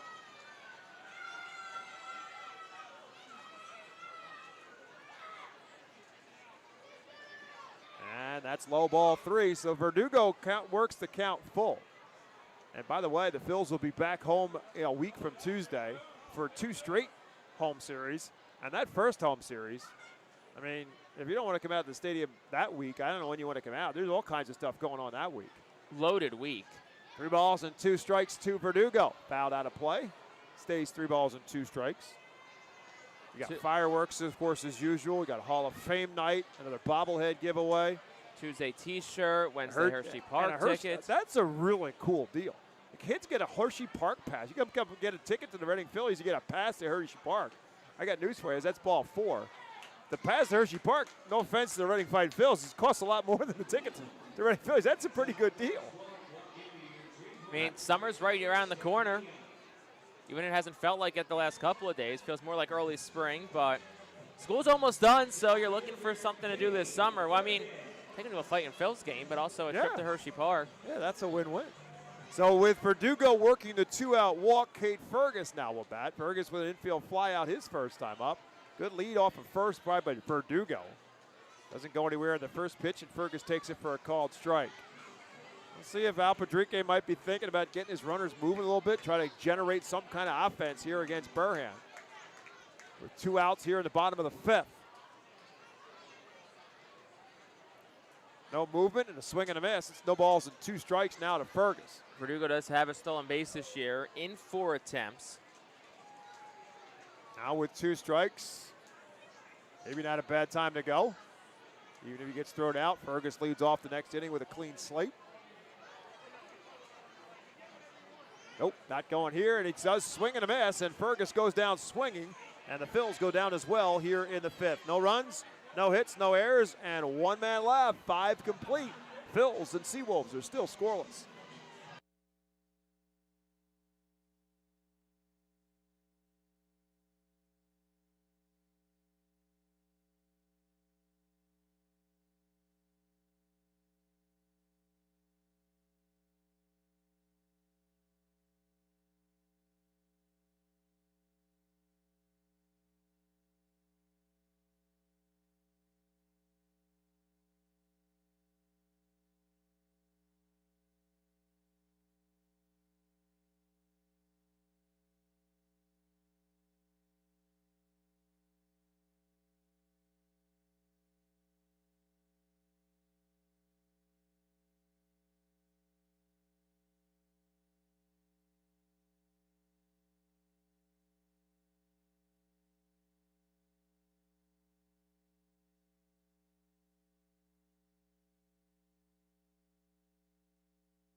Top half of the 6th inning, and Gunnar Mayer back out there after 2 successful innings of work. He's back out there for a 3rd after Will Crow went the first 3 for the Fightin Phils.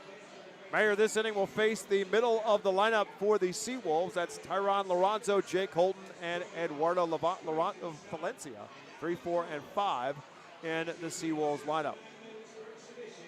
Yeah, Gunnar Mayer back out, got his 3rd inning of work here, so he's gone 3 at once this year. Came 10 days ago at Portland. Got a win over 3 scoreless innings, so see if he can get 1 more, and pretty much following the same story as Tuesday, hopefully. 3 from Crow, 3 from a middle guy, and then see how they bridge the last 3. Established in 1928, the Manor Golf Club is one of the oldest public courses in eastern Pennsylvania. Located between Philadelphia, Lancaster, and Allentown and Sinking Spring, it offers a true test of golf on a championship-style course. Visit themanorgolfclub.com for more information. Tyron Lorenzo fouls the first pitch he sees here in the 6th from Mayer. Lorenzo 0 for 1, walked and struck out in his 2 plate appearances. 3 for 11 in this series, including a home run last night. And a bomb he hit the right field when the winds were blowing out the right field. And the SeaWolves started to tee off on the Phils, especially in a 6th inning in which they scored 6 runs and hit 3 home runs. He was one of them. He was the 3rd of those 3 home runs. It's 1 ball and 1 strike. He misses inside. It's 2 and 1.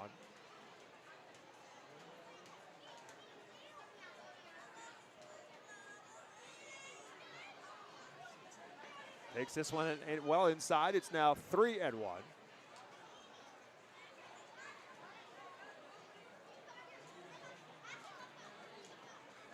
Mayer did give up a walk in the last inning, gave up a hit in the 4th. The only base runners he has surrendered to this point. Time called at the plate.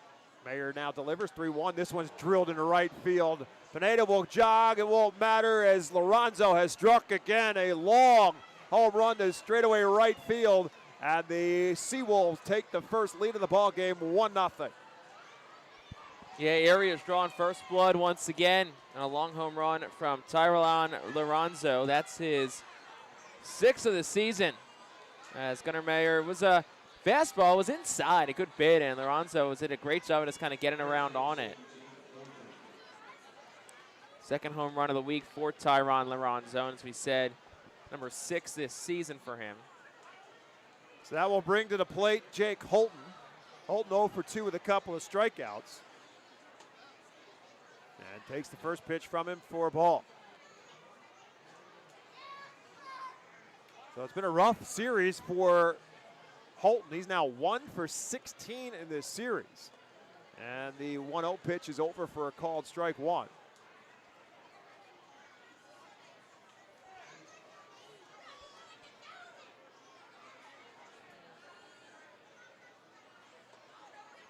the 1-1 pitch is low ball 2.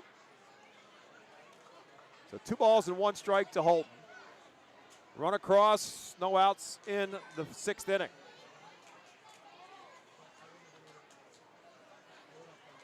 Swing and a foul tip. McIntosh holds on. There is some activity now in the SeaWolves bullpen.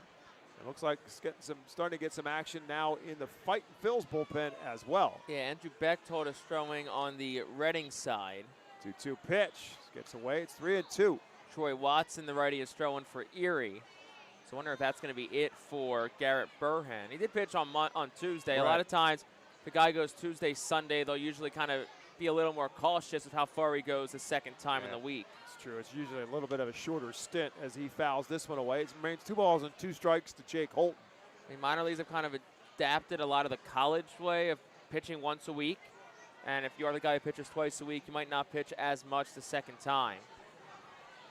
Gunnar Mayer trying to take care of Jake Holton. 2 balls and 2 strikes. This one a slow roller left side, but it actually hit the foot of Holton, so it's a dead ball. Verdugo, in the meantime, said, well, just in case, fields it, throws it to first.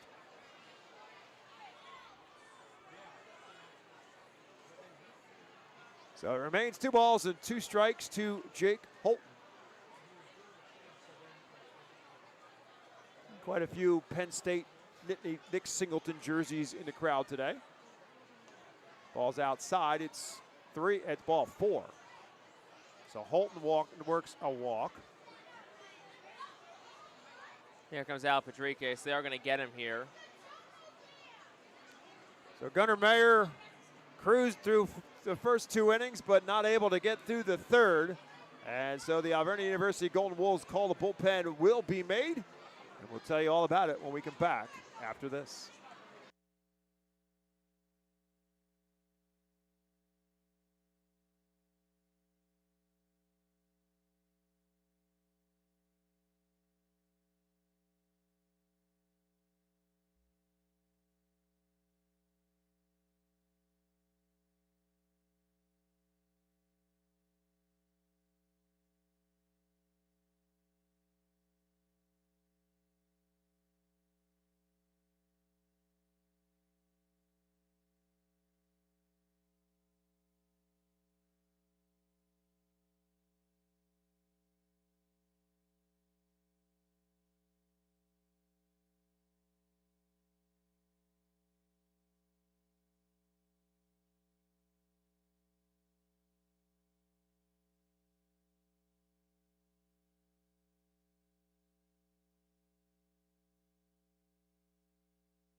So the Alvernia University call the bullpen has been made, as we said, and the answer to that question is right-hander Andrew Bechtold comes on for the Phils.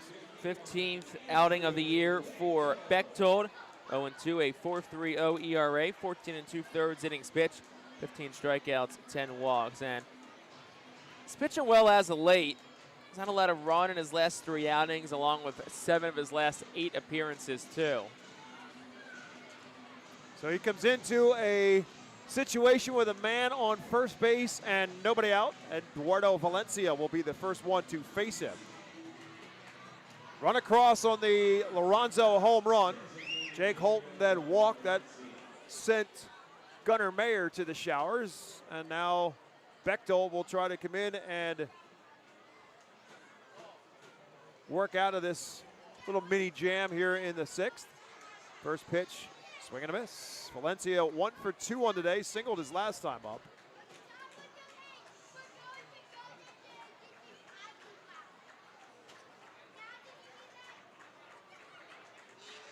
Holton takes his lead off at first, pretty good sized lead. And the pitch to plate is over for a called strike 2.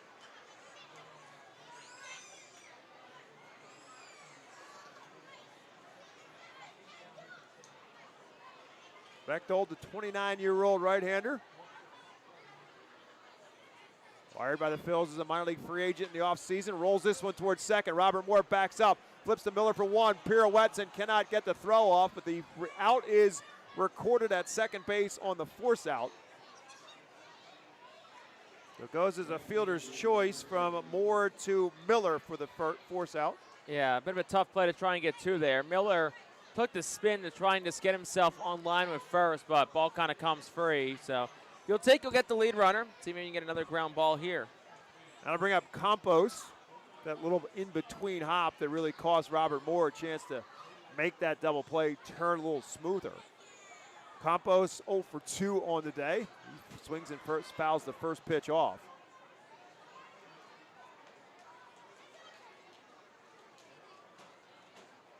Top half of the 6th inning, 1-0 SeaWolves on top. Runner at first now and 1 out.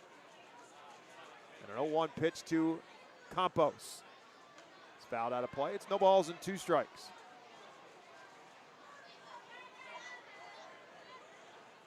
They get a chance to ask Nick Singleton today about his time here at FirstEnergy Stadium as a baseball player, but as a football player. He was a part of the 2018 Baseball Town Classic, football games that were played here in this stadium. A throwback to the old days when football games were played regularly here at FirstEnergy Stadium. Nick Singleton was a freshman at Governor Mifflin in those years. He said, yeah, I kind of remember the game. I think I scored 2 touchdowns. Like, he could have said that pretty much about any game he played in at Governor Mifflin. Could be at Penn State, too. No balls and 2 strikes now to Campos. That's low ball 1.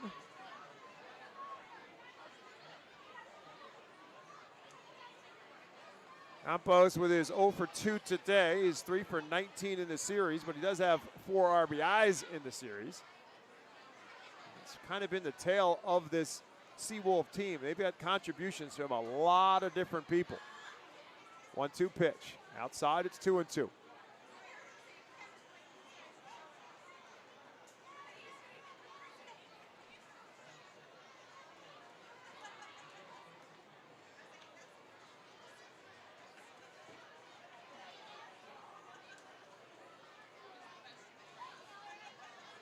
Valencia takes his lead off at first, pitch to the plate, beats it foul. Staying alive at 2 balls and 2 strikes. Troy Watson continues to throw, so I think pretty safe to say that Garrett Burhan's day is probably done.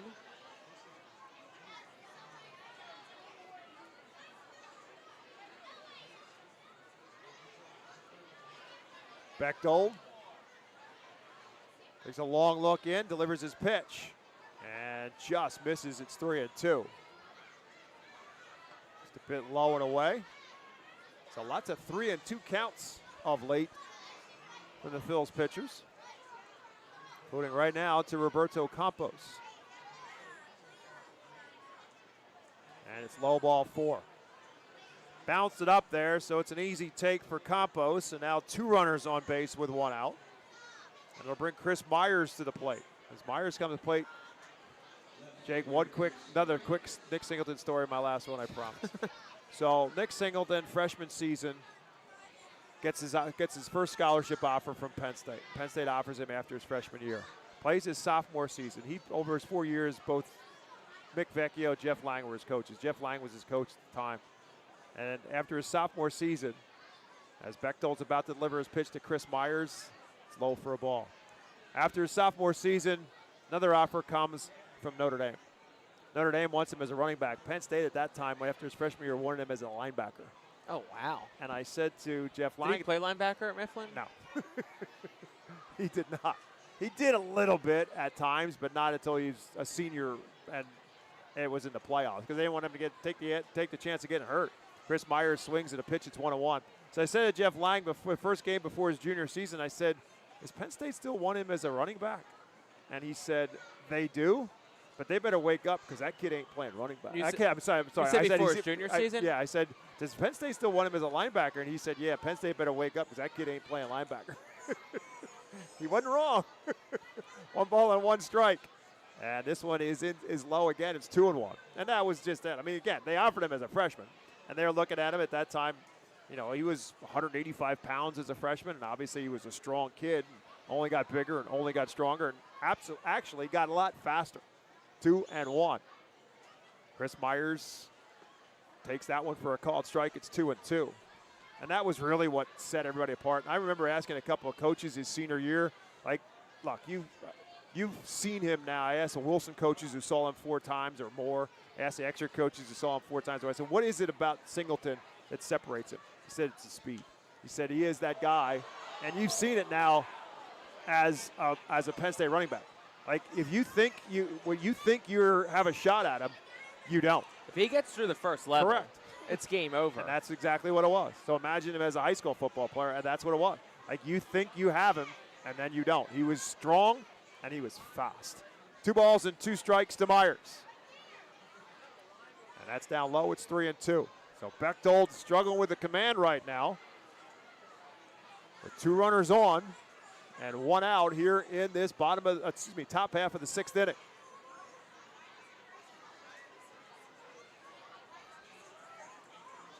Defense for the Phils playing Myers as a dead pull hitter in the infield, a lot the other way in the outfield. 3-2 pitch. Swing and a miss. He got him. Myers goes down swinging for out number 2. Huge strikeout there for Bechtold. Yeah, it was a cutter. Myers chased pretty much ball 4, but you'll take it if you're Bechtold. If you can kind of exhale a little bit, you got that strikeout, you got the second out. Now find a way to get Soretti out and keep this at a 1-run deficit. Soretti has not had an official at bat in this game. He has walked both plate appearances. Once against Crow, once against Mayer. 2 runners on base right now. Ultimately, as a courtesy of a walk. It started with a walk to Holt, and he was forced out at second on the fielder's choice by Valencia. He's now at second after the walk to Campos. This one driven into center field. Going to be a long run for Cade Fergus. He will not get it. It will one-hop against the fence. Valencia will score. They're waving Campos around. Miller's throw to the plate is not in time. It is a 2-run double and a 3-0 SeaWolves lead. 7th double this season for Soretti. Drives an RBI number 11 and 12. And he hit it hard, 108 off the bat, 349 feet. Just nothing Cade Fergus could have done there. I mean, he covers a lot of ground, but that one was well out of his reach. And a couple of walks in this inning, one from Mayer, one from Bechtold, do come back to bite the Fightin' Phils. Absolutely correct. As Brady Allen now will bat with still another runner in scoring position. That's going to bring Brad Bergeson out of the dugout. But point taken, walks coming around to score in this inning. And that's the difference. In addition to which, here's Danny Soretti just playing his 2nd game of this series and defining what we're talking about. This SeaWolves lineup, it doesn't matter who Andrew Graham writes in his lineup. They have all contributed in some way over the course of this series. They have gotten hits from just about everybody and big hits as well. And now you can add Soretti to the mix with a 2-run double here. A quick visit to the mound to Bechtold.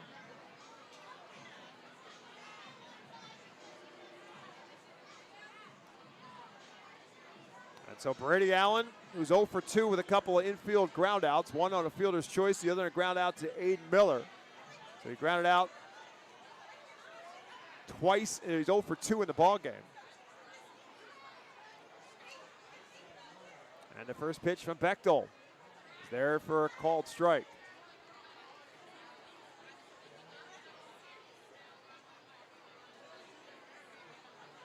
Soretti takes his lead off of second. Bechtold will take a look back and deliver. And misses inside. It's 1-1.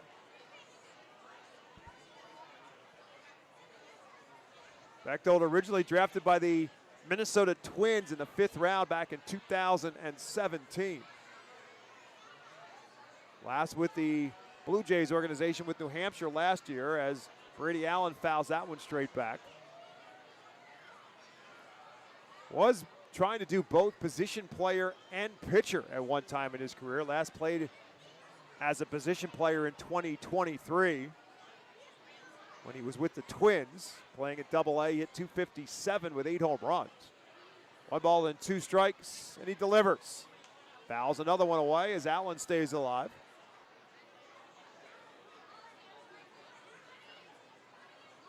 Bechtold up to 23 pitches. No action in the Reading bullpen, so it's his inning to get out of. Troy Watson's ready. He's standing already at the bottom of the stairs for whenever this inning does end, because he's been warming up for a while. Bechtold delivers the 1-2. Rolled towards short. Miller, diving stop. He knocked it down, and that's as good as he can do. Saves a run for the time being as Seretti has to stop at third base. It's an infield single for Brady Allen. Yeah, good effort by Miller. At least he keeps it in front of him. Puts the body on the line. It is a hit. Fifth of the day for Erie. Third in this inning. Now that flips the lineup around to Jim Jarvis. Jarvis hit by a pitch his last time up. He's 0 for 2 on the day. He has had a good series, 5 for 15 in the series. Left-hand hitter, runner at first started and stopped, and Jarvis fouls it away.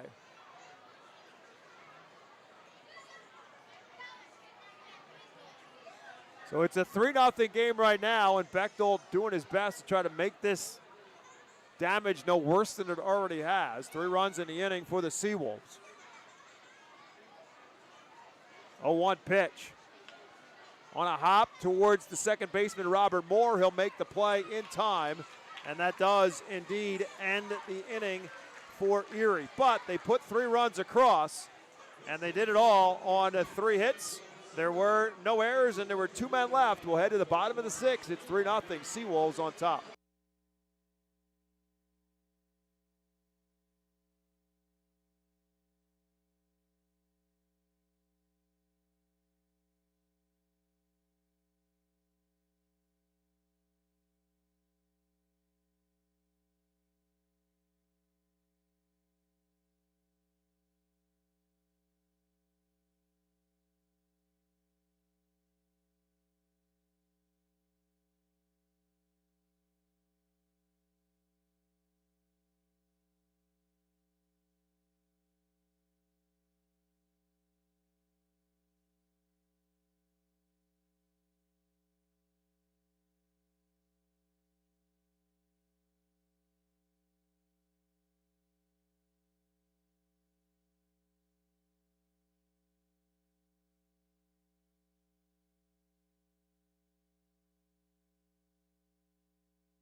We head to the bottom of the 6th then for the first time today. And the Alverna University Golden Wolves call the bullpen goes to the SeaWolves bullpen.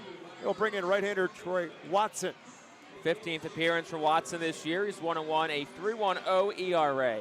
Does have a save in 2 appearances, 20 and 1/3 innings pitched, 15 hits, 10 walks. He's allowed 1 homer, 26 strikeouts.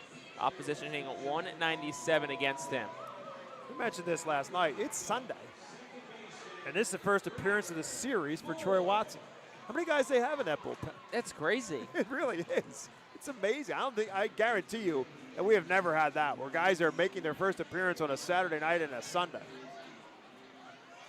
But yet here we are with the Phils and the top of the order now in a 3-0 deficit. Robert Moore will lead off, and he swings and misses the first. Actually, foul tips the first pitch.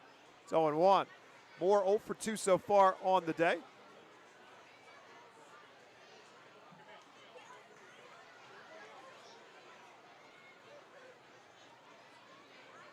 And this 0-1 pitch is up high, ball 2. This day in baseball town history is presented by Body Zone Sports and Wellness, the official workout facility of the Phils. Jake Starr alluded to it with Robert Moore at the plate, that it involves Robert Moore right now in his 0-2 count. And he lifts this one down the third base line. Going to be a long run for Chris Myers. And he will get there in foul territory and make the catch for out number 1. So this day in baseball town history, a year ago, June 1st, 2024 at Hartford, Fightin Phils beat the Yard Goats 6-1 behind the bat of Robert Moore. Moore matches the season high in hits with 2. Runs scored with 2. He also sets a new season high with 2 stolen bases. Hits 2 home runs in a game in consecutive at-bats, with the second being a grand slam. So quite the day for Robert Moore 1 year ago today. Unfortunately, right now, he's 0 for 3 on this one as Aiden Miller now bats. He's 0 for 2. Miller's had a good series, now 7 for 21 at the plate. 1-0 pitch from Watson is up high again. It's 2-0.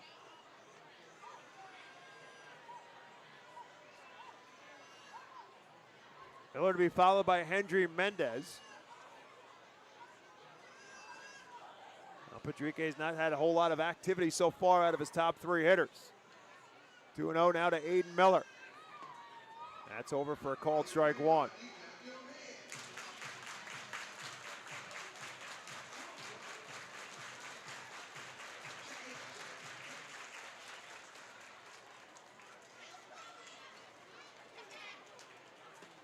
That's on the inside corner. It's 2-2.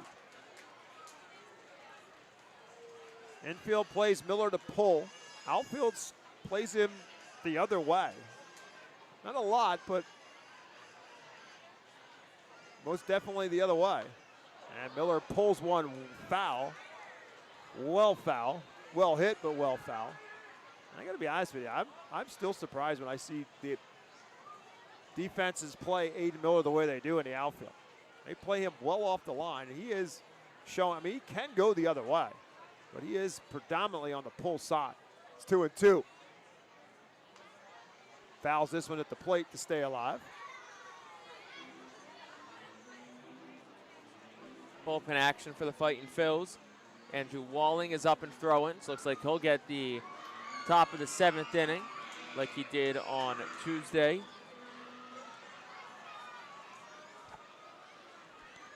So the count again at 2 balls and 2 strikes to Aiden Miller. Drives this one straight up, foul territory. Lorenzo off with the mask, and he will not get there. The first baseman, Jake Holton, just never got there, and so Aiden Miller gets another life on the foul ball that lands ultimately uncaught, excuse me. Pardon me to all my English teachers. Not quite sure what happened there with Jake Holton. That's much better. That's easier play for the first baseman. I want to say your English teacher is probably not here today. Maybe someone who knows them's here because it is Governor Mifflin Community Night. True. This is true. So it stays 2 balls and 2 strikes to Aiden Miller. Beats another one foul and stays alive. Good at bat here by Miller. 8 pitches he's seen. 4 straight foul balls, all with 2 strikes. See if he can finish this at bat off on a high note. Watson pitching from the stretch. Comes with his 2-2. Miller drives this one straight away center field. Allen going back to the warning track, and will have just enough room to make the catch right in front of the fence for out number 2. Yeah, hit it well. 103 off the bat, 371 feet. Needed to go about 385, so Miller squared it up, but just didn't get enough of it. Get it out to that deepest part of the park. Phils have had a lot of fly balls to the warning track in this series. And unfortunately for them, SeaWolves have had enough on the other side of the fence, including today. Hendry Mendez now will bat. Mendez 0 for 2. And he takes the first pitch outside for a ball. So right now, the top 3 in the lineup for the Fightin' Phils is 0 for 8. Mendez trying to change that.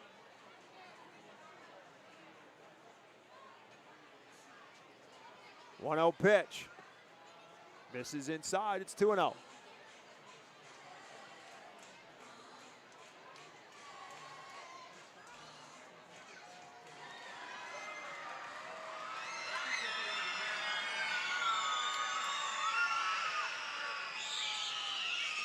Way inside, almost hit him.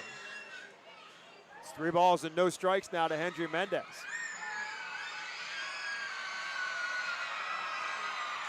Let's see if Mendez has a green light or not.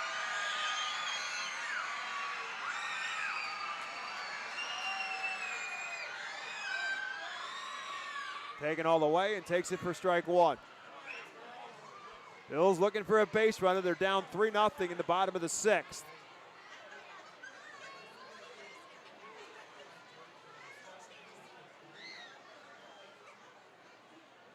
Up high, ball 4, so they get the base runner they're looking for, at least one, with Keaton Anthony now coming to the plate.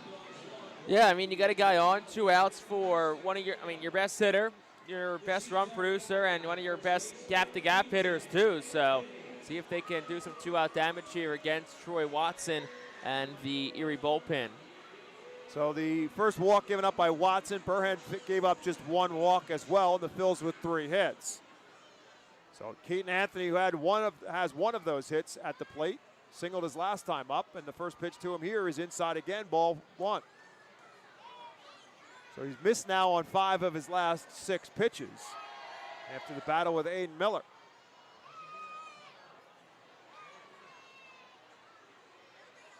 Anthony rips this one left side and through for a base hit, just out of the diving reach of Jim Jarvis at shortstop for the second hit of the day for Keaton Anthony. And the Fightin' Phils will bring the tying run to the plate. A couple of hits today for Keaton Anthony, both singles, ironically enough. And that'll bring Seth Beer to the plate, who we've talked about. He's slumping right now, but I mean, there'll be no bigger time than right now to break out of that slump. He had a big swing 2 Sundays here ago. See if he can do it again. Let's face it, that's why they brought him here in the first place, for his power, for his experience. And he's in a big spot here. Has just 3 RBIs on the season. And the Phils down 3-0 with 2 on and 2 out. First pitch is way outside. For what it's worth now, Anthony at 336, Anderson at 339. So gap's getting a little closer. It was 10 to start today. Now it's 3. Watson takes a look back at second, delivers 1-0. Beard takes it for a called strike 1. Al Patrique, the manager of the Fightin' Phils, coaching in third base, technically in the box. Michael Jones, first base coach, technically in the first base coach's box, although they're not really in it. 1 ball, 1 strike. Beard takes that one low, ball 2. Al Patrique is in front of the third base coach's box. Say that Michael Jones is behind the first base coach's box. He's like 55 feet. He is not going to get hit by a foul ball from Seth Beer, that's for sure. It's 2 balls and a strike to the left-hand hitter. That's way up high. It's 3-1. So a prime spot here for Beer. I don't know about you. If there's a lefty that has good power batting and I'm the first base coach, I'm also going to be standing down the right field line almost on the warning track. Don't call me a fool. I know where to stand. It's 3-1.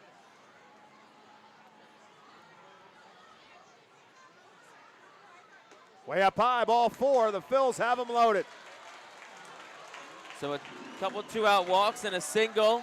Loads of aces. Paul McIntosh, we've seen the power from him. It's been a while. But look, home run would be great, yes, but at the same time, just need a base hit here. Keep the line moving with Pineda on deck. Yeah, this has been a telltale sign, and now conversation going to be had on the mound as Dan Rickaball, the pitching coach for the SeaWolves, is going to come out to talk to Watson. As Jake said, Paul McIntosh is going to be your hitter, and now this is going to be a conversation with everybody. All the infielders are in on this conversation. Not quite sure what this could have to do with. There's no defensive strategy involved in this. There's 2 outs in the inning. It's got to be a settle Watson down type conversation here. So Alex Shears, the home plate umpire, says, well, maybe they got something to talk about. I'm going to go check in on. That scatters the infielders. Rickaball still out there. He's had a lot of conversation with the home plate umpire and as part of his parting shots on his way back to the dugout. So the conversations are over. Crowd's jacked up, looking for some action from the Fightin' Phils. Bases loaded, 2 outs. These are the spots for the Phils where they have not had the big stick in this series. McIntosh trying to change that. First pitch, over for a called strike. I think McIntosh would agree.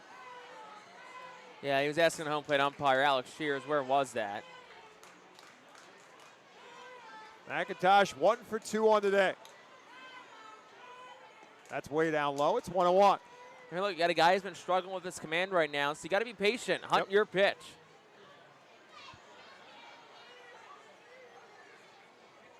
Mendez, the runner at third, he walked. Anthony at second, he singled. Beer at first, he walked.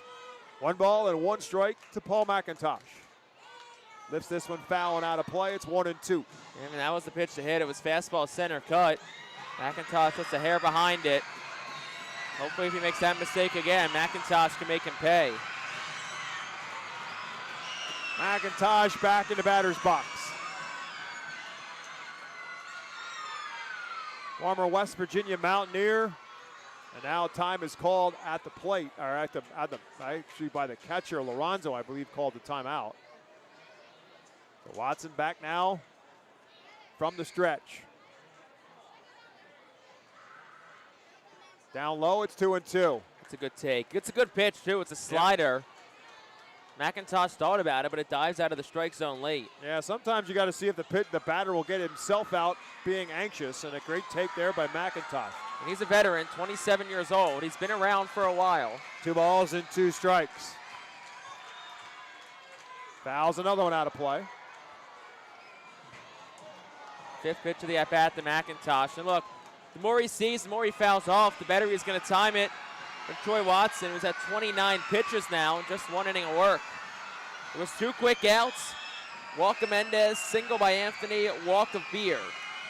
And there is some activity now in the SeaWolves bullpen. 2 balls and 2 strikes. We go again to McIntosh.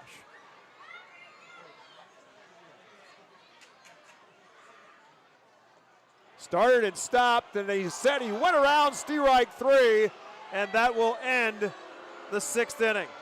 For the Phils in the 6th, no runs, 1 hit, no errors, and they leave the bases loaded. We are through 6. It's 3-0, Erie on top.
Top half of the 7th inning, and the Alvernia University Golden Wolves call the bullpen. Now brings in a left-hander, Andrew Walling, for the Fightin Phils. Andrew Walling is in for the Fightin Phils. One Andrew to another as the trend just continues to go all year long. 9th appearance for Walling, 0-2, does have 2 saves. 6.48 ERA, 8-1 third innings pitch, 10 strikeouts, 6 walks. Did throw a scoreless inning on Tuesday, though, against Erie, so looking to build off that. Top half of the 7th inning is presented by White Star Travel, the official group sponsor of the Reading Fightin Phils. Visit whitestartours.com for more information. We invite you to stick around for our White Star Travel postgame show as well before we sign off the air tonight on the Reading Fightin Phils radio network and our flagship 830 WEU.com. We're back at it with more Fightin Phils baseball when they return from the road trip. Again, the Phils headed to Harrisburg on Tuesday, begin play in the state capitol. 6:30 is the start time in Harrisburg for the Tuesday, Wednesday, and Thursday game. Phil's back home here on June the 10th. On the first pitch swinging from Walling is Max Anderson. He hits a ground ball to Luis Verdugo at third, and so Max Anderson is out on 1 pitch here in the 7th. So again, the Phil's back here on June the 10th, and they will be back to back home series Tuesday, June 10th through Sunday, June 15th. That's Father's Day. And then after a day off, they will, that series is against New Hampshire, and then they will then welcome Hartford into town beginning on Tuesday, June the 17th. So lots of chances to see the Reading Fightin Phils in the month of June with back-to-back home series. As Tyron Lorenzo will bat now for the SeaWolves. He got that 6th inning started with a home run. Switch hitter now batting right-handed for the first time. Hit the home run, towering drive over the right field fence. Now batting right-handed, fouls this one back, and it's 1 ball and 1 strike. So against Walling, they turn Lorenzo around to bat right-handed.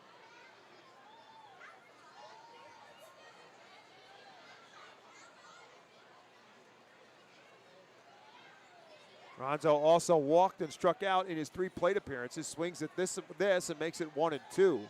He is the number 5 prospect in the Tigers organization. will not turn 22 until July the 5th. Came to the Tigers from the Los Angeles Dodgers in a trade along with Trey Sweeney for Jack Flaherty. Drives this one straightaway center field. Fergus has room, backpedals a little bit, but has enough in straightaway center field for out number 2 here in the 7th. I'll bring up Jake Holton. Holton 0 for 2, did walk his last time up. Been one of the very few SeaWolves who have not been an offensive problem in this series. 1 for 16 in total. And the first pitch to him is there for strike 1.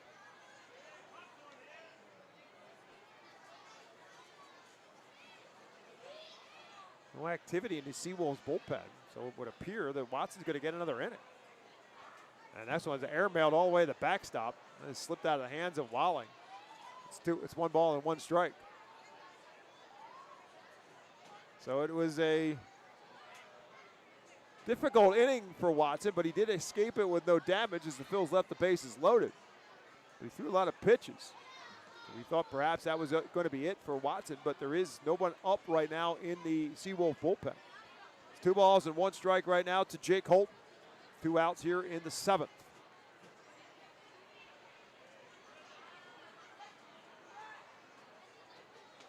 Started and stopped and did not go around. So it's 3-1.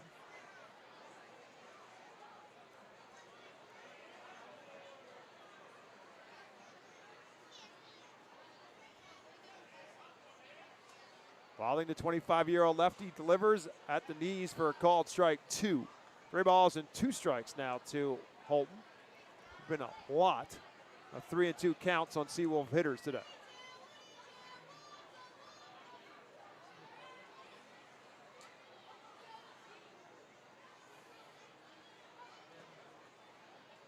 Three balls and 2 strikes and the pitch. Fouled away, it stays 3-2. Walling played his college baseball at Mississippi State. Went undrafted in 2022, signed by the Phils. Pitched in 30 games for Jersey Shore last year before pitching the final 14 here in Reading. Comes with his 3-2 pitch here. Lifted straight up. First base side in foul territory. Keaton Anthony drifting back, and makes the catch for the 3rd and final out of the inning. For the SeaWolves in the 7th, no runs, no hits, no errors, and nobody left. 7th inning stretch in Baseball Town. SeaWolves lead at 3-0.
Bottom half of the 7th inning is brought to you by Swartz Culleton PC. Have you or a loved one been injured? Get justice. Call Swartz Culleton today at 1-800-JUSTICE.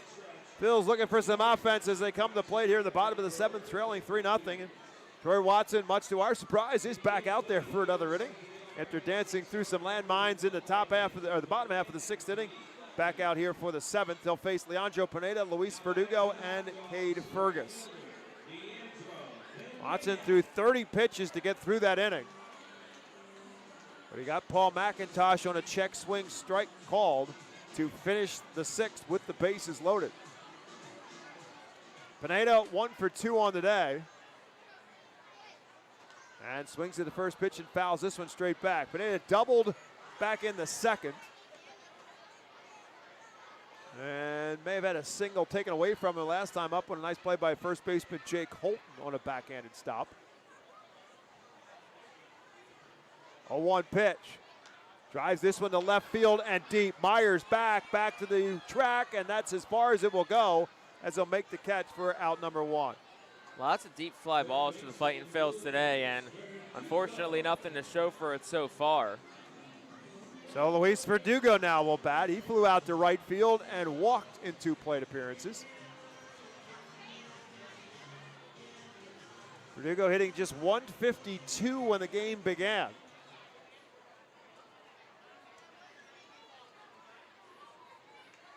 And that's up and in for a ball. Verdugo 0 for 7 in this series.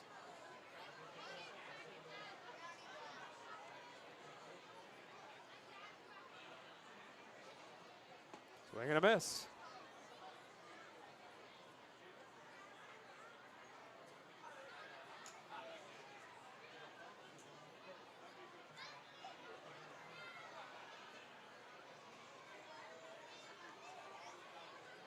One pitch is hit on the ground towards third. Backing up on it is Soretti. Long throw is in plenty of time for out number 2. We'll bring up Cade Fergus. I would say Watson definitely looks more settled this inning, but we go back to last inning. It was 2 quick outs before the bases got loaded. Let's see if Reading can go to some sort of 2-out damage here. Fergus 0 for 2 with a infield pop-up and a strikeout. And if you missed it, the Philadelphia Phillies lost today at Citizens Bank Park 5-2. So the Milwaukee Brewers with a 3-game sweep. As Fergus takes that one for a called strike. Phils now head to Toronto to begin a series on Tuesday night. You hear that game on our flagship on WEU in Reading, 8:30 a.m. on your dial. Now balls and a strike to Fergus. Way up high for a ball. It's 1-1. Phils in Toronto for 3 and then go to Pittsburgh for 3. By the way, on Thursday, Mick Abel will make his second start of the season. Called back up by the Phils before today's game. Hopefully Mick's got a passport. Good point. 1-1 pitch. Just got my new one in the mail yesterday, so. Did you? I'm good to go. Are you going somewhere? Needed in Toronto. Oh, just in case? It's good to have every 10 years. 2 balls and a strike to Cade Fergus. Back towards shortstop. Jarvis charges and throws in plenty of time. And the Phils go quietly here in the 7th. No runs, no hits, no errors, and nobody left. 7 complete. Remains 3-0 SeaWolves.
We head to the top half of the 8th inning, and the Auburn University Golden Wolves call the bullpen has been made. John McMillan has the baseball now for the Fightin' Phils, and Jake Starr has the play-by-play here on the Reading Fightin' Phils Radio Network. John McMillan is in for the Fightin' Phils. It's his 5th appearance, no decisions, no save. Actually, does have 1 save and 2 opportunities.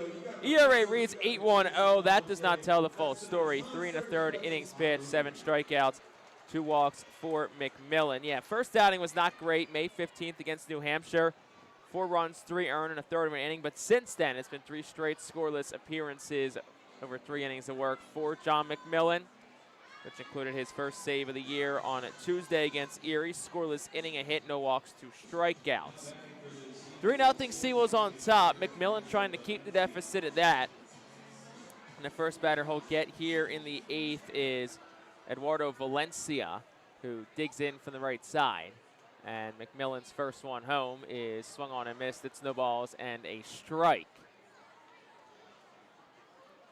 McMillan began the year with AAA Lehigh Valley. Had some struggles in AAA, was placed on the development list with the Iron Pigs. The 0-1 is swung on and missed, 0-2. And was eventually assigned to Reading on May the 13th. So about 3 weeks so far he's been here in Baseball Town.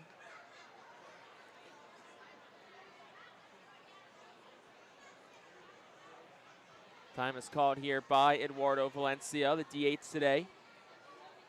He's 1 for 3. That's singled. He has scored a run.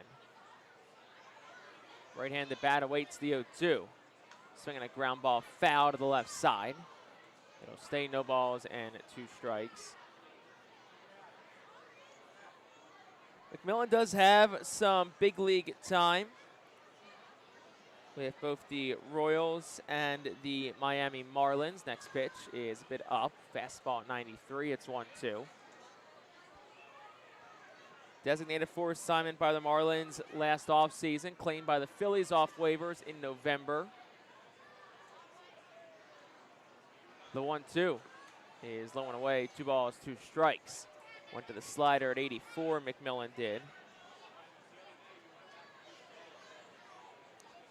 McMillan signed with Kansas City as an undrafted free agent in 2020. That was, of course, the COVID-shortened draft. 2-2 was swung on, popped up. Foul territory, first base side. Keaton Anthony is over towards the warning track, and he makes the underhand basket catch for out number 1. So good play by Keaton Anthony, and that'll bring Roberto Campos to the plate. It's a good play by Anthony because he had to end up going a long way to get it. That is the toughest play for a first baseman. Is going back on those foul balls. You're going straight back, and you're kind of running blindly at the same time because you're keeping your eye on the baseball. That's why the majority of those plays, the further you go, is taken by the second baseman eventually. Even though he's got a long way to go, he gets to do it on a better angle. So Campos in from the right side. First pitch, swing and a miss on a fastball. It's 0-1. And Anthony, he makes those plays look ridiculously easy. Yeah, nobody, the guy who struggled on that the most was Rhys Hoskins. And ironically enough, that's ultimately where that's how he tore his ACL. 0-1 is down for a ball, 1-1. It was on a foul, it was a pop-up, it was in the outfield, but it was not foul territory. But in spring training, going back on a pop-up. Just backpedaling and he blew out. Yep. Ball and a strike here to Campos, 1 out in the 8th. Pitch home. Swinging a foul ball. It's 1-2. There's always, every first baseman has one of 2 things that they struggle with. Either that, like with Ryan Howard, it was the throw from first to second. He had such a great deal of difficulty making that throw, and it just gets in a first baseman's head. 1-2, line drive into center field. That's a base hit. So Roberto Campos aboard with a 1-out single, and that'll bring Chris Myers to the plate for the SeaWolves. Of course, Keaton Anthony's the defending minor league baseball Gold Glove Award winner for first baseman. And that was not just for a singular level, that was for all of minor league baseball. The best first baseman out of 120 teams. Chris Myers in from the left side. Anthony does hold the runner Campos on first. And the first pitch is right at the knees for a strike. It's 0-1. That was the first time I ever saw a Gold Glove in person when it was here. That's pretty cool. It's big, too. And it's a real glove. Yeah. 0-1 is down and in for a ball to the lefty Myers. It's 1-1. Myers today 0 for 3, 234 hitter this year. He's grounded out, he has flown out, and he has struck out.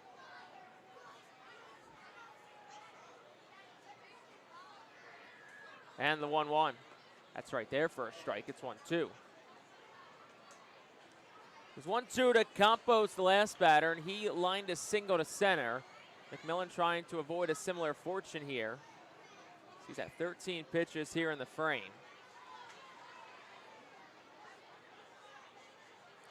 Tall righty peers home. McMillan 6'3", 230 pounds from Lufkin, Texas. Pitch home, swinging a line drive right over the head of Aiden Miller into center field for a base hit. So basically the exact same fortune. 1-2 count, line drive to center, back-to-back base hits for Erie. And now they have men on first and second with one out for Danny Soretti, who's been aboard all 3 times today. Well, I know I said it before, but it just keeps becoming a reality. This lineup, and it doesn't matter who's in it, from top to bottom, finds a way to make damage and make things happen. So Soretti, who's walked a couple of times and needed a big 2-run double to break it open. His last time up in the 6th is up.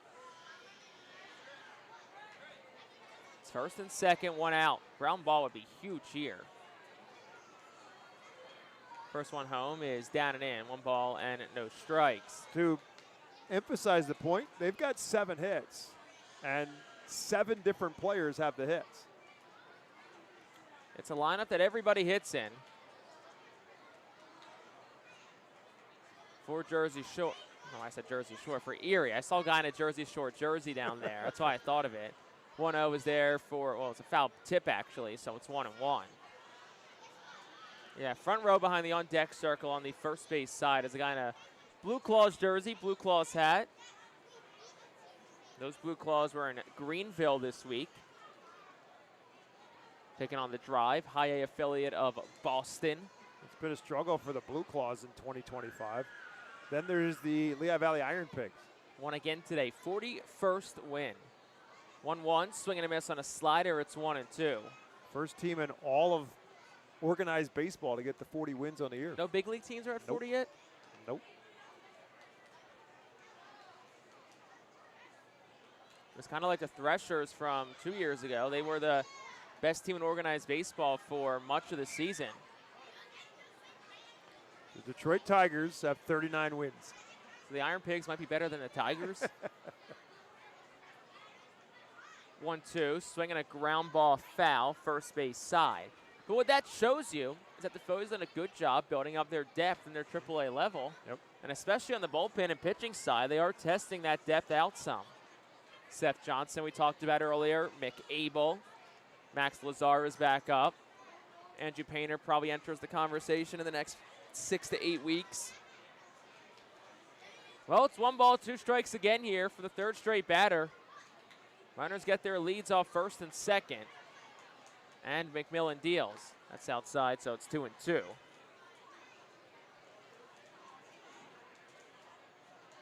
Brady Allen awaits on deck for the SeaWolves. Infield back, they're trying to turn 2. Miller shaded towards the second base bag. Verdugo straight up at third, right side straight up and deep. 2-2, swinging a foul ball just to our left. And it'll land a couple of rows in front of the auxiliary press box to our left. Took a couple of hops where a fan, let's say gloves it, but bare hands it. So 2 ball, 2 strike count here and an out. Pitch home. That's down. Good block from McIntosh. Both runners take off. They'll throw to second in plenty of time. And out at second base is Chris Myers. Up to third goes Campos. So assume it's going to be a caught stealing of Chris Myers. And we'll see what they call it for Campos, whether that's going to be a stolen base or advance on a wild pitch, because he wasn't going unless that pitch bounced. Yeah, there's no doubt. He didn't take off until the pitch was in the dirt. But I don't know if Myers just hesitated or not, but McIntosh obviously made the right choice, and he had some help from his infielders as to where to throw, but Myers was out by a mile. So It's a Campos huge out. on third, 3-2 count, 2 outs. Pitch home, swinging a ground ball foul past the first base coach's box, and it'll stay at 3 balls and 2 strikes. You do have a base open, 9-hole hitter on deck. Not saying that's what you want, but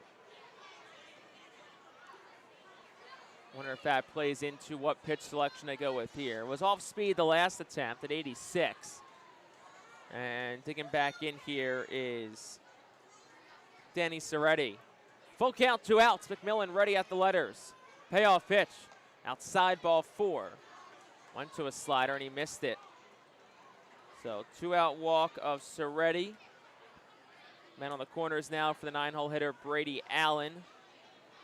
Well, I don't know if that was, if you want to say it was intentional or just a pitch around for Soretti, who's hurt you in this game. He's been on base now all 4 times.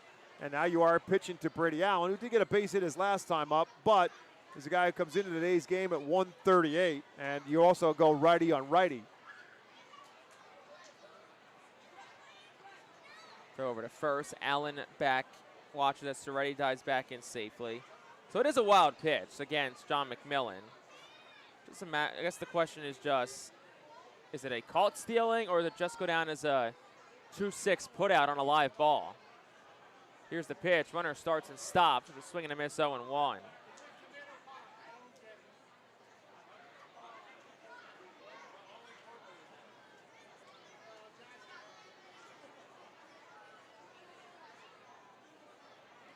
So 1 count, 2 outs. Soretti off first.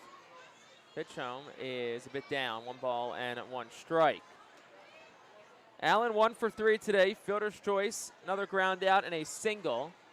First game in a couple of weeks for Allen. Was activated off the development list yesterday to correspond with Ben Malgeri's placement on the 7-day injured list.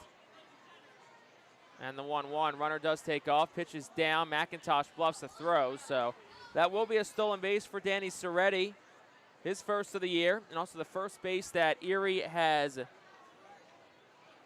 stolen this week. Picked a good pitch to run on. Yeah, it took till the 8th inning of the last game of this series for Erie to finally have a stolen base attempt. And it was successful. 2-1 is bit inside, 3-1. So the SeaWolves now are exactly 50% on the bases this year, 13 for 26. So 3 balls, 1 strike, 2 outs here to the 9-hitter Allen. Jim Jarvis awaits on deck. Men on second and third. Top 8, 3-0. Pitch home is down ball 4. Got to be a lot of frustration in that first base dugout. This is the stuff that you just cannot have. I mean, you're hanging on here. You still have a chance to split this series. It's a 3-0 game. Walks hurt you in the 6th inning to allow them to get a couple extra runs, and here comes Brad Bergeson. But you are in here for a reason, and that's to hold this team down. And a veteran pitcher, and you're not throwing strikes. That's not even a competitive pitch. That was a ball out of the hands of of McMillan, and an easy take for Brady Allen. Andrew Schultz getting up and throwing in the bullpen.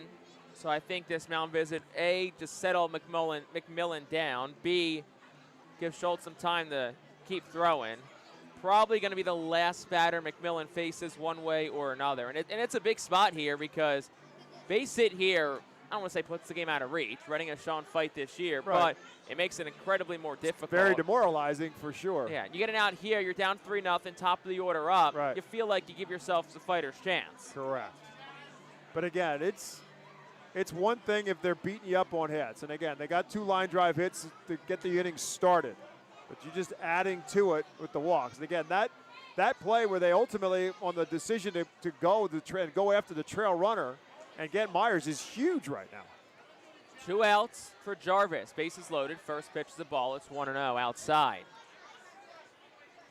Just trying to be perfect and trying to be too perfect, and you're just not throwing the ball over the plate. 1-0, 2 outs. Infield back with the bases full.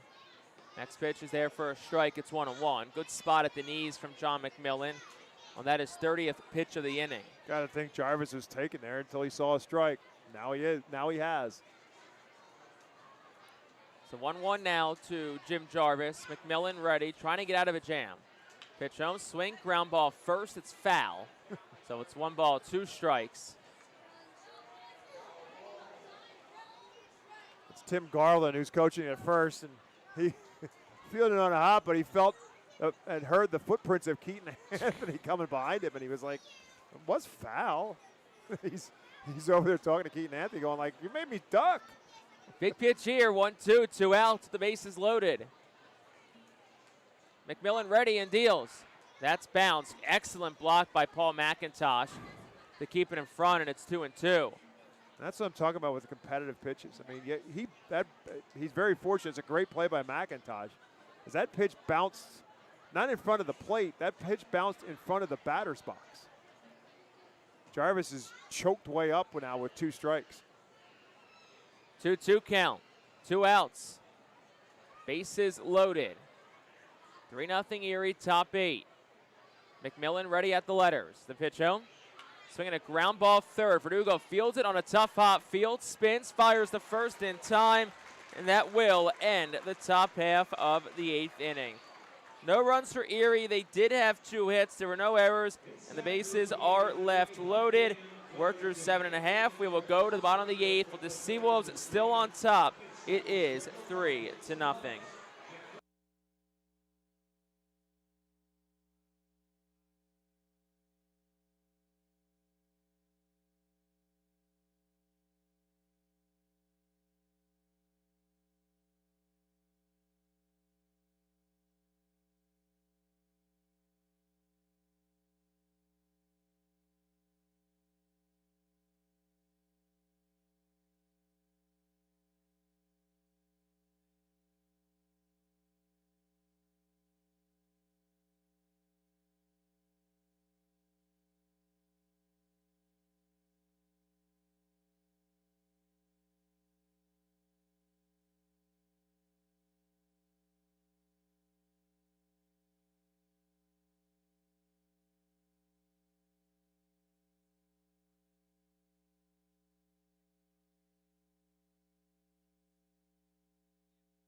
Bottom of the 8th inning, let's take a look at a Fightin Phillies team leader presented by PA Army National Guard.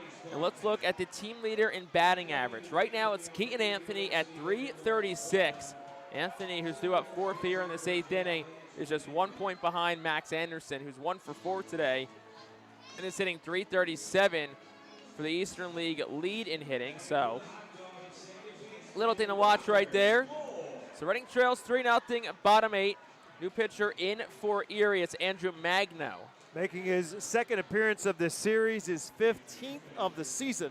That is a team high for the SeaWolves. He is 2-0, the 1.25 earned run average, 21 2/3 innings pitched. He's given up just 9 hits and 3 runs. He struck out 23 and walked 10.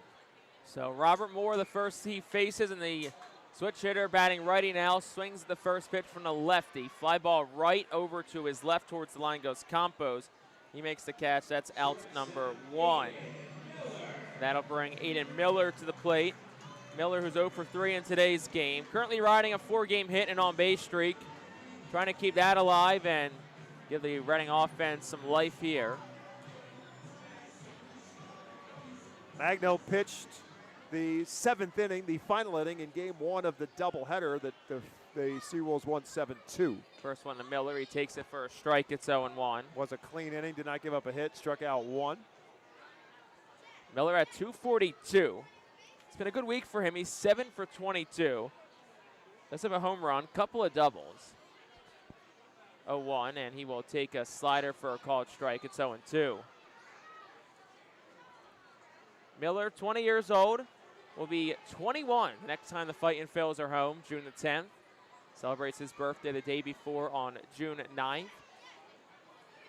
0-2 is a breaking pitch for a ball, 1-2. June 9th is a loaded birthday day for the Fightin Phillies. Aiden Miller, Moises Chasse as well, also will turn 22 on June the 9th. Next pitch, Miller swings, fouls it, stays 1-2. The previous day is another loaded day. June 8th, Tommy McCullum turns 26, as does Griff McGarry. Wow.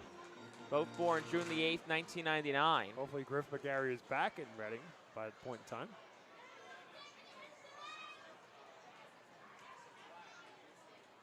Next pitch, Miller, another fight, fouls it back. 5th pitch of the at-bat. And I know he's 0 for 3 today, but Miller has had some good at-bats, and He's had a lot of good at-bats lately.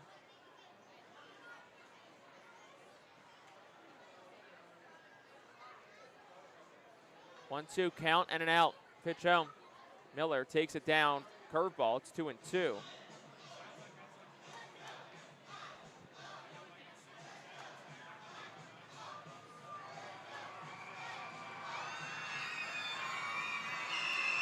Miller in today's game, couple of ground outs, and he flew out deep to center his last time up on a ball that was hit incredibly well. Ballpark just kept it in. 2-2. Miller swinging a miss down on strikes. Found himself out in front of a slider from Andrew Magno, and that's 2 quick outs here in the inning, and that'll bring Hendry Mendez to the plate for the Fightin' Phils.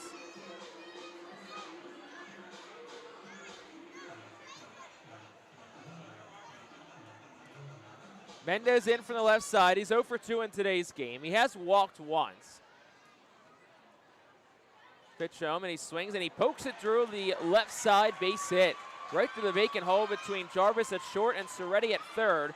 So it's a 2-out single for Hendry Mendez, and that'll bring Keaton Anthony to the plate. Saw a lot of that from Hendry Mendez early in the season. A lot of peppering in that shortstop third base hole. Yeah, it went the other way a lot early on. So Keaton Anthony to the plate, 2 for 3 today, 2 singles. With a base hit here, Anthony should overtake Max Anderson for the league lead in hitting. And the first pitch home is a curveball that misses up. It's 1-0. Anthony, 336, 2 home runs, 24 RBI. It's been a good week for him, too. He's 9 for 21.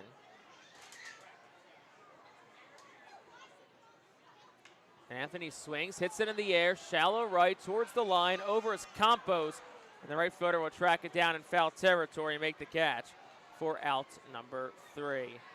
So in the inning, no runs and a hit for Reading, no errors. 1 man left on base. We will head to the top of the 9th inning. Erie still on top. It is 3-0.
Tonight's attendance at FirstEnergy Stadium is 8,410.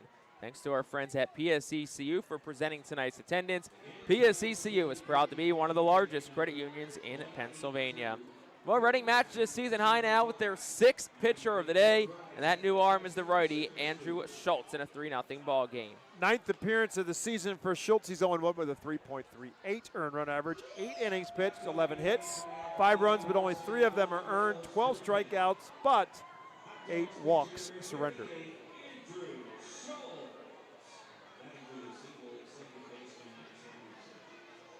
So 2-3-4 Schultz faces here in the 9th. Max Anderson will be the first man that he sees. 2-3-4 due up here for Erie. And the first pitch to Anderson, he swings and he pops it out of play. Foul behind home plate. Count is 0-1.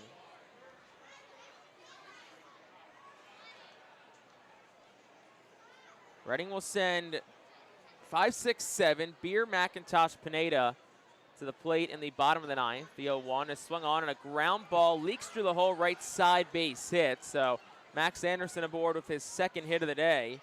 And it's a leadoff single that wasn't hit hard, just 57 off the bat. But Moore was closer to the second base bag with the righty up. It goes right through that vacant spot. He heard you talking about the fact that Keaton Anthony was on his heels. He wanted to make sure he just got himself another base hit before he got on the bus. Yeah, gives himself some cushion now. It's 2 more hits today. It's 9 hits in the series for Max Anderson. So Tyron Lorenzo, the batter, homered a couple of innings ago, and the first pitch is a ball. It's 1-0. Final line for John McMillan, an inning, 2 hits, no runs, no walks, 2 walks, and no strikeouts.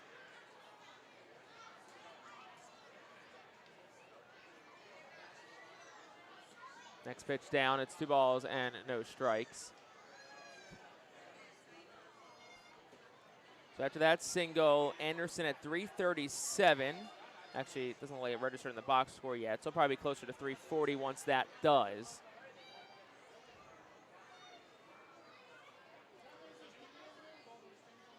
The 2-0 from Schultz is outside for a ball, 3-0 to Lorenzo. No action in the Erie bullpen, so it looks like Andrew Magno will come back out for the 9th.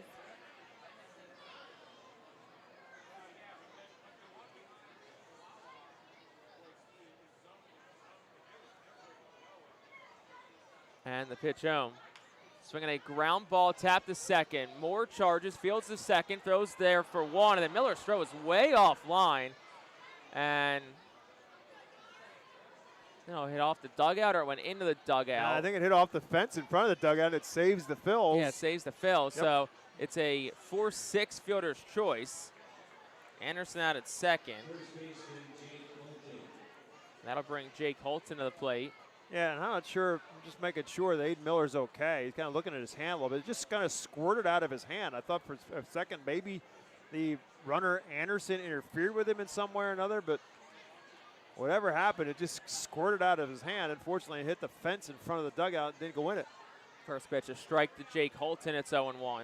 Because Lorenzo's just running straight ahead. He wasn't thinking about where the ball went. He's just trying to beat it out. He had no idea exactly where it was. Here's the 0-1. Swinging a foul ball straight back out of play. It's 0-2. Holton today is 0 for 3, a couple of strikeouts. He has walked in today's game.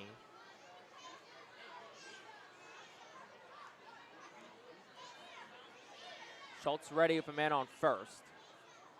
And the pitch home. It's a bit outside. Holton able to hold up his swing, and it's 1-2.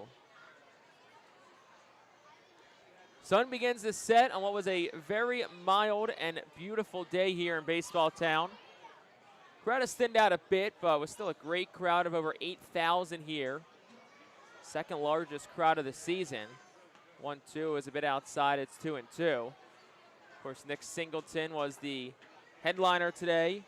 Kids got a Nick Singleton hometown hero bobblehead and a meet and greet and photo session with the Governor Mifflin alum and Penn State running back.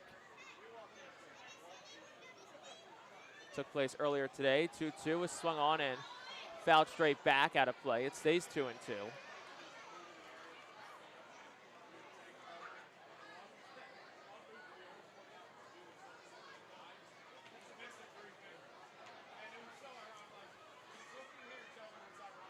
Schultz will try again, 2 balls and 2 strikes to Holton.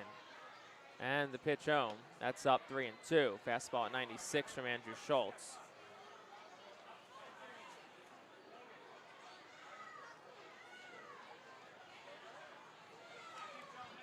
Schultz, who is making his 97th career appearance with the Fightin Phils. He's the longest tenured RFL. Next pitch, runner goes, and it's tapped down in front of the plate. Schultz to his right field. Sets, fires the first in time. Good play off the mound by Andrew Schultz. 1-3 goes to put out. Lorenzo up to second, and that'll bring Eduardo Valencia to the plate with 2 gone. Yeah, great play by Schultz, because if he doesn't make that play, I don't know anybody else that does. Good job of getting off the mound and going to get it. So Valencia digs in from the right side. Schultz, a 6th-round pick of the Phillies back in 2019. He played at Tennessee from 2017 to 19. Of course, didn't pitch in 2020 due to COVID. Missed all 21 after getting right elbow surgery. And Valencia swings, hits it in the air, deep left field. Mendez back, and it is way gone. 2-run shot for Eduardo Valencia. 7th of the season, and the SeaWolves get 2 huge insurance runs to make it 5-0. Yep, right down the middle, thigh high for Valencia, and he did not miss it. And he and most of the crowd, there was a lot of oohs and ahs on the contact of that one as Valencia adds on to the total for the SeaWolves today. Yeah, and that's a big one too, because now you put yourself in a spot where one swing in the bat can no longer tie this game up. So Roberto Campos, the batters. The bases are clear. Pitch home is down for a ball. They will appeal. First base umpire Tim Barrera said he did go around. Getting late on a Sunday. 0-1 the count to Roberto Campos. Next pitch is swung on and fouled. It's 0-2. Erie's got about a 5+ hour bus ride back to Erie today. Doing some digging today in the press box. Do you know that the trip to Akron is actually a longer bus ride than it would be to Erie? And Akron's, of course, further west than Erie. Next pitch is swung on and a ground ball through the vacant hole right side, base hit. So a 2-out single for Campos. That brings Chris Myers to the plate. The bus ride to Akron is longer, or the bus ride to Bus Erie? ride to Erie is longer. That's Yes. yeah. Because the Erie right now, it's a 5-hour, Yes. 32-minute bus ride. And I don't believe that, because I've made that trip in a bus on multiple occasions. And it encompasses 352 miles. The trip to Akron right now is 520, and it's 365 miles. So it's marginally, but it's about a 10 or 15-minute difference. First pitch to Chris Myers, swung on, hit in the air towards center. Not deep. Fergus tracks back towards the warning track, and he'll make the catch. And that'll retire the side here in the 9th. Well, for Erie in the inning, they get 2 more runs. They did it on 3 hits, including a 2-run home run by Eduardo Valencia. There were no errors and 1 man left on base. We will head to the bottom of the 9th inning. It's rally time for the Fightin' Phils, who trail it against Erie 5-0.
Bottom half of the 9th inning, Erie tacked on 2 more in the top of the frame. They lead at 5-0. Andrew Magno is back out. It'll be 5, 6, and 7 due up for the Fightin' Phils. Seth Beer, Paul McIntosh, and Leandro Pineda, the 3 due up. And Reading had a come-from-behind win on Friday, so it's going to take a similar effort today. They also came from behind last Sunday, so we'll take a similar effort as Seth Beer leads off 0 for 2 today. He has walked. And he'll face the lefty, Andrew Magno, in a lefty-on-lefty matchup.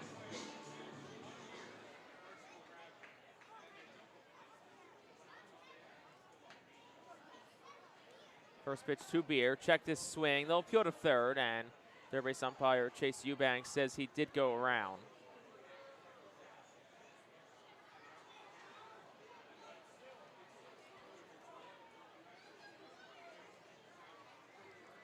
Won the count here to Beer. Pitch home is swung on and missed. It's 0-2.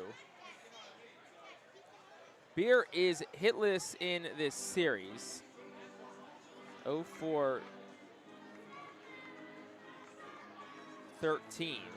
is Seth Beer. No balls and 2 strikes to the left-handed bat. Magno, the lefty, is ready at the belt, deals home.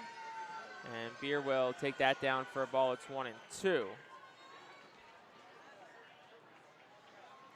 Fightin Phil's off tomorrow, and then they'll take about an hour bus ride west on Tuesday to Harrisburg. Take on the Senators. 6-game set, Tuesday through Sunday.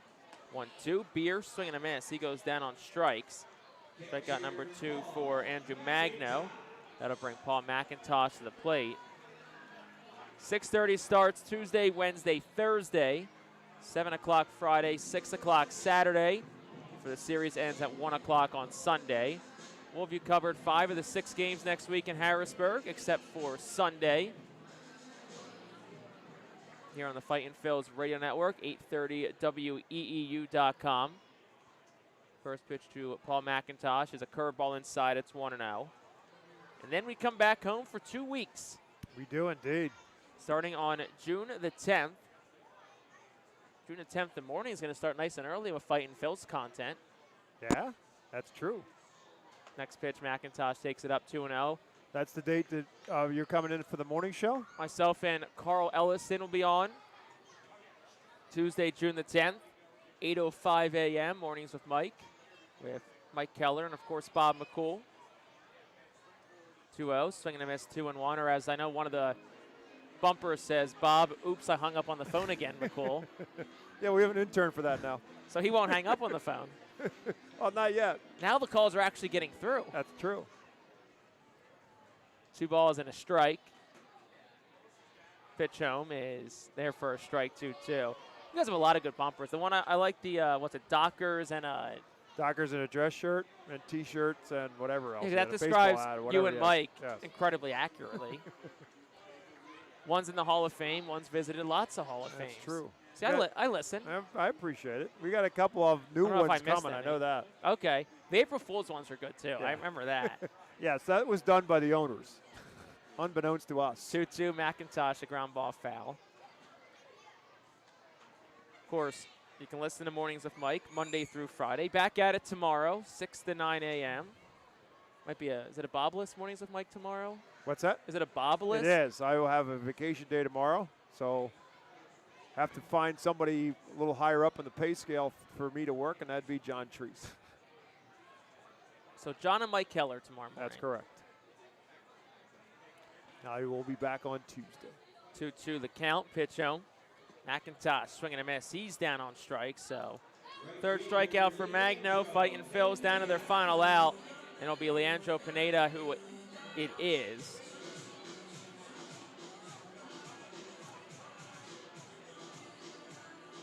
Pineda digs in from the left side, 1 for 3 in today's ball game.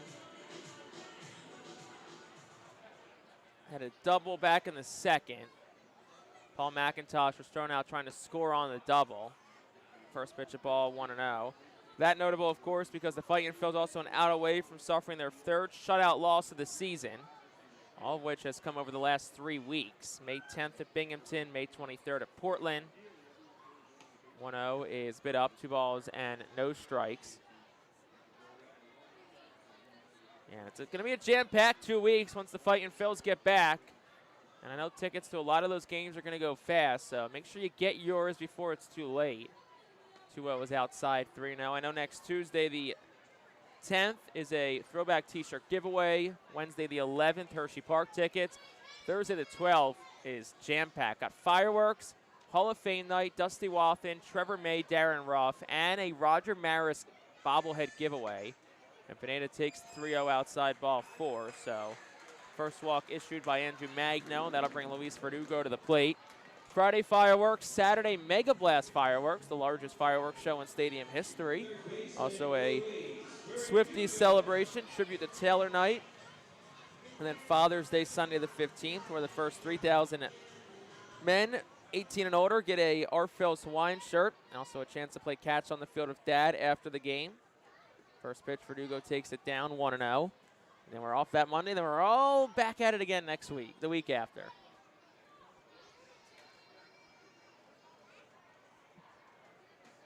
Purdue go 0 for 2 today. He did walk back in the 5th. 1-0 is there for a strike. It's 1-1. I gotta tell you, that's one of the coolest things I've seen in the years that we've been doing these games. Is they after the Father's Day, after the game catch. I don't know what it is. It's just something special about that to me. I'm sitting up here and doing the post-game show and watching all the dads and the sons out on the field playing catch with each other. I just think that's really cool. They always play Field of Dreams music too. Right. Yeah. I just think that's a really cool. I think it's a really cool thing that the Phils do, and I think it's a really cool moment for a lot of kids. And obviously, I think might be as cool for the dads as it is for the kids. I think when you're younger, you don't realize the significance of a moment like that until you get older. Yep. Next pitch, the ball, 3-1. A lot of kids are always like, "Oh, Dad, why do you do this?" or "Why do you brag on my behalf?" And you don't realize it until you get a lot older. 3 balls, 1 strike, 2 outs here to Luis Verdugo. Last chance for the R Phils. Pitch home is inside, ball 4. Now Fightin Phils giving themselves a bit of a fighter's chance here. Back-to-back walks from Andrew Magno. Erie's bullpen is quiet. Magno at 30 pitches. That'll bring Cade Fergus to the plate. And I mean, you're looking at a situation here, that 2-run home run from Valencia looms large now. And it's going to bring Dan Rickenbaugh out, and they're going to get an arm up. Right. This is the last thing Erie wants. I mean, you're an out away from getting on the bus and going home, and now you got to get another pitcher up. Pitching coach is going to come out just to stall for time, just in case the pitcher's up. Yeah, I mean, but if you're a fielder, this is even more frustrating. Like, you got a 5-run lead, just throw the ball over the plate. Let's get some outs. If they get a hit, they get a hit. Let's worry about it if they get a hit, but don't walk people. And you had 2 outs, and now you walk 2 guys. Yeah, I mean, Valencia doesn't hit that home run. Fergus represents the tying run. Totally different for sure magnitude of this at-bat. Yeah, that conversation amounted to a lot longer than it just was because it wasn't very brief. My guess it included the words, throw the ball over the plate. Make him hit it to get on. Something in those terminologies. Maybe both. So 2 outs here for Cade Fergus. Top of the lineup is on deck. See if Fergus can keep the line moving. First pitch, a curveball that's low and outside. It's 1-0. Magno all of a sudden loses his command as Tim Naughton continues to throw the righty for Erie in their bullpen. 1-0. Fergus swing and a miss. It's 1-1. Fold him on a pitch down in the zone.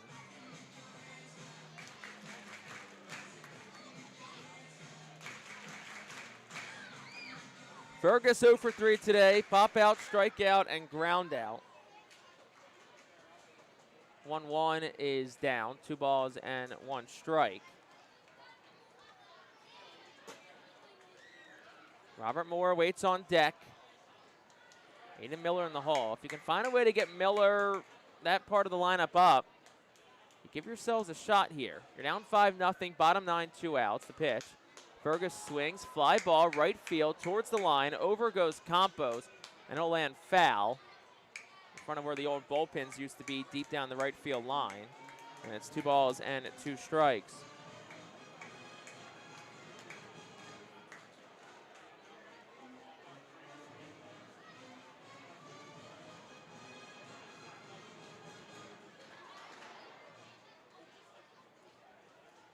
Two outs. Verdugo on first, Pineda on second. Infield plays back. Outfield plays Fergus to go to the left side. Last chance for Reading. 2-2. Fergus takes it down as it's bounced and the count's full, meaning the runners will be off and running here on the pitch.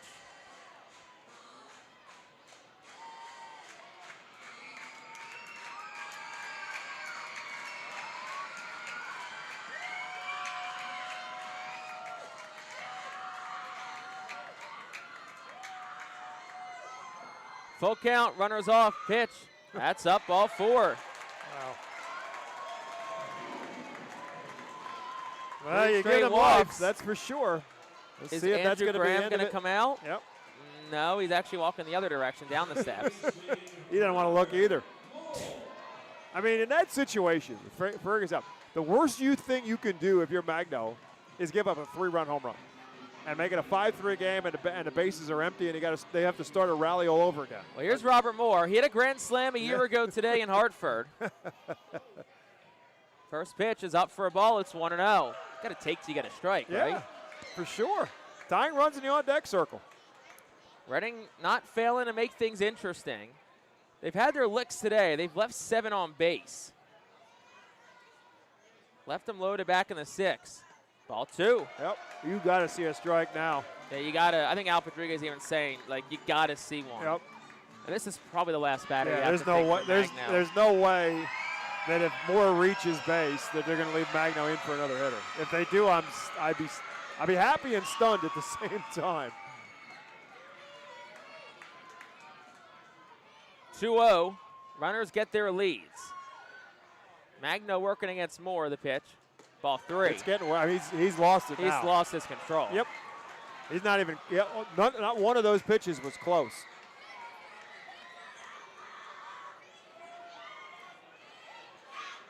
It's got to be take all the way here. The base is loaded and 2 outs.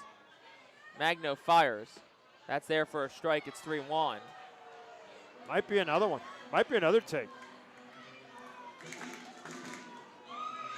Bases loaded, 2 outs. 5-0 Erie, bottom of the 9th. Catcher just called time. Yeah, Lorenzo.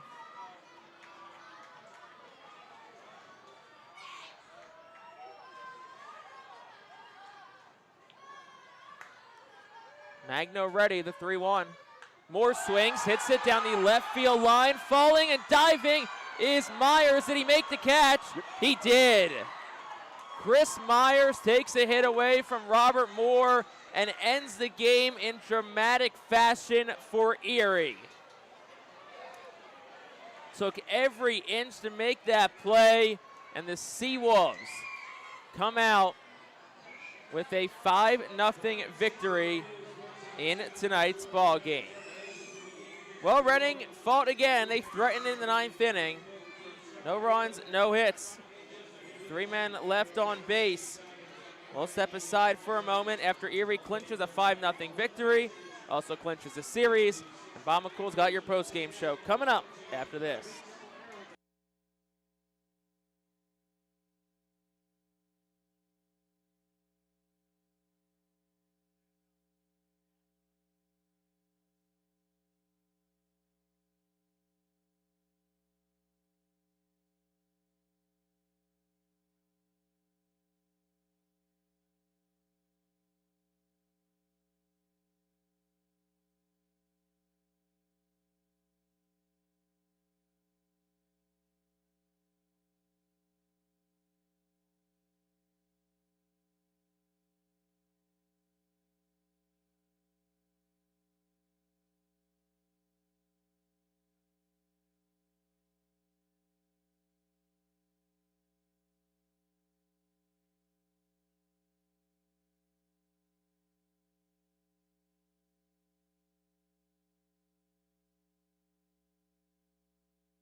Tonight's post-game show is presented by White Star Travel, the official group sponsor of the Reading Fightin Phils. Visit whitestartours.com for more information. Well, a frustrating end to this series that started out with a whole lot of promise, but the Fightin Phils end up losing 2 out of 4 to the SeaWolves here in this series, and they do it today going out, unfortunately, with the bases loaded, and they lose the series finale by a score of 5-0, and the Erie SeaWolves, who came in at the top of the Southwest Division standings, are in fine position to stay that way after winning today's game and ultimately winning the last 2 games of this series. After the Phils battled them for the first 4 games, Erie wins convincingly last night 11-1 and ultimately pretty comfortably this afternoon as well, as they take the series finale 5-0, and again they take 4 out of 6 in the series. We'll take a timeout on the Reading Fightin Phils radio network. Back with more of our White Star Travel postgame show, including a recap of the scoring and a wrap-up of this series when we return to FirstEnergy Stadium right after this.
Welcome back to our White Star Travel post-game show on Ready Fight Phillies Radio Network, where the Erie SeaWolves win this afternoon's game by a score of 5-0. This one was a matchup of the two pitchers who pitched in Game 1 of this series, all the way back on Tuesday morning. And it was Garrett Burhan going for the SeaWolves and Will Crow going for the Phillies. And much like it was when those two matched up against one another on Tuesday, it was a pitcher's duel for quite a while. Crow pitched 3 innings, and that was his limit today, and it was another solid 3 innings. He pitched 3 innings on a Tuesday and shut out the SeaWolves for those 3 innings, and he did the same today and was matched as he was by Burhan as well for those first couple innings. In fact, it went that way all the way through 5 innings. We were scoreless before finally the SeaWolves were able to get to Garrett Mayer, who came on for, or Gunnar Mayer, excuse me, who came on for Will Crow, and to pitch the 4th and 5th innings. And then they brought him back for the 6th inning after Mayer was solid through the first 2, gave up a hit in the 4th inning, gave up a walk in the 5th, but things changed in the 6th. Tyron Lorenzo led off the 6th inning, and he hit a towering home run to right field for his 2nd home run of this series, his 6th home run of the season, his 17th RBI of the season, and the SeaWolves were the first one to crack the scoreboard with the solo home run, but they were not done. Jake Holton then walked. Eduardo Valencia hit a ground ball to second baseman Robert Moore. They got the force out at first. They could not turn the double play. Then Roberto Campos walked. A strikeout to Chris Myers. There were 2 outs in the inning and maybe get out of it, but Danny Serretti lined a double into the right center field gap, and that scored both Valencia and Campos to make it a 3-0 game. And eventually the Phils were able to get out of that inning, but they were down 3-0. They could not match it, and then the SeaWolves added a little insurance in the 9th against Andrew Schultz. It started with a Max Anderson single. Then Tyron Lorenzo forced him out at second base. He was safe at first after a Jake Holton ground out. Eduardo Valencia hit a 2-run home run to left field for the 9th home run of this series for the SeaWolves, to just 2 long balls for Reading. In the 6-game homestand, Reading was able to hit just 2 home runs in the series. The last of the home runs in the series for the SeaWolves from Eduardo Valencia, his 7th home run of the season, and with his 2 RBIs, his 23rd and 24th.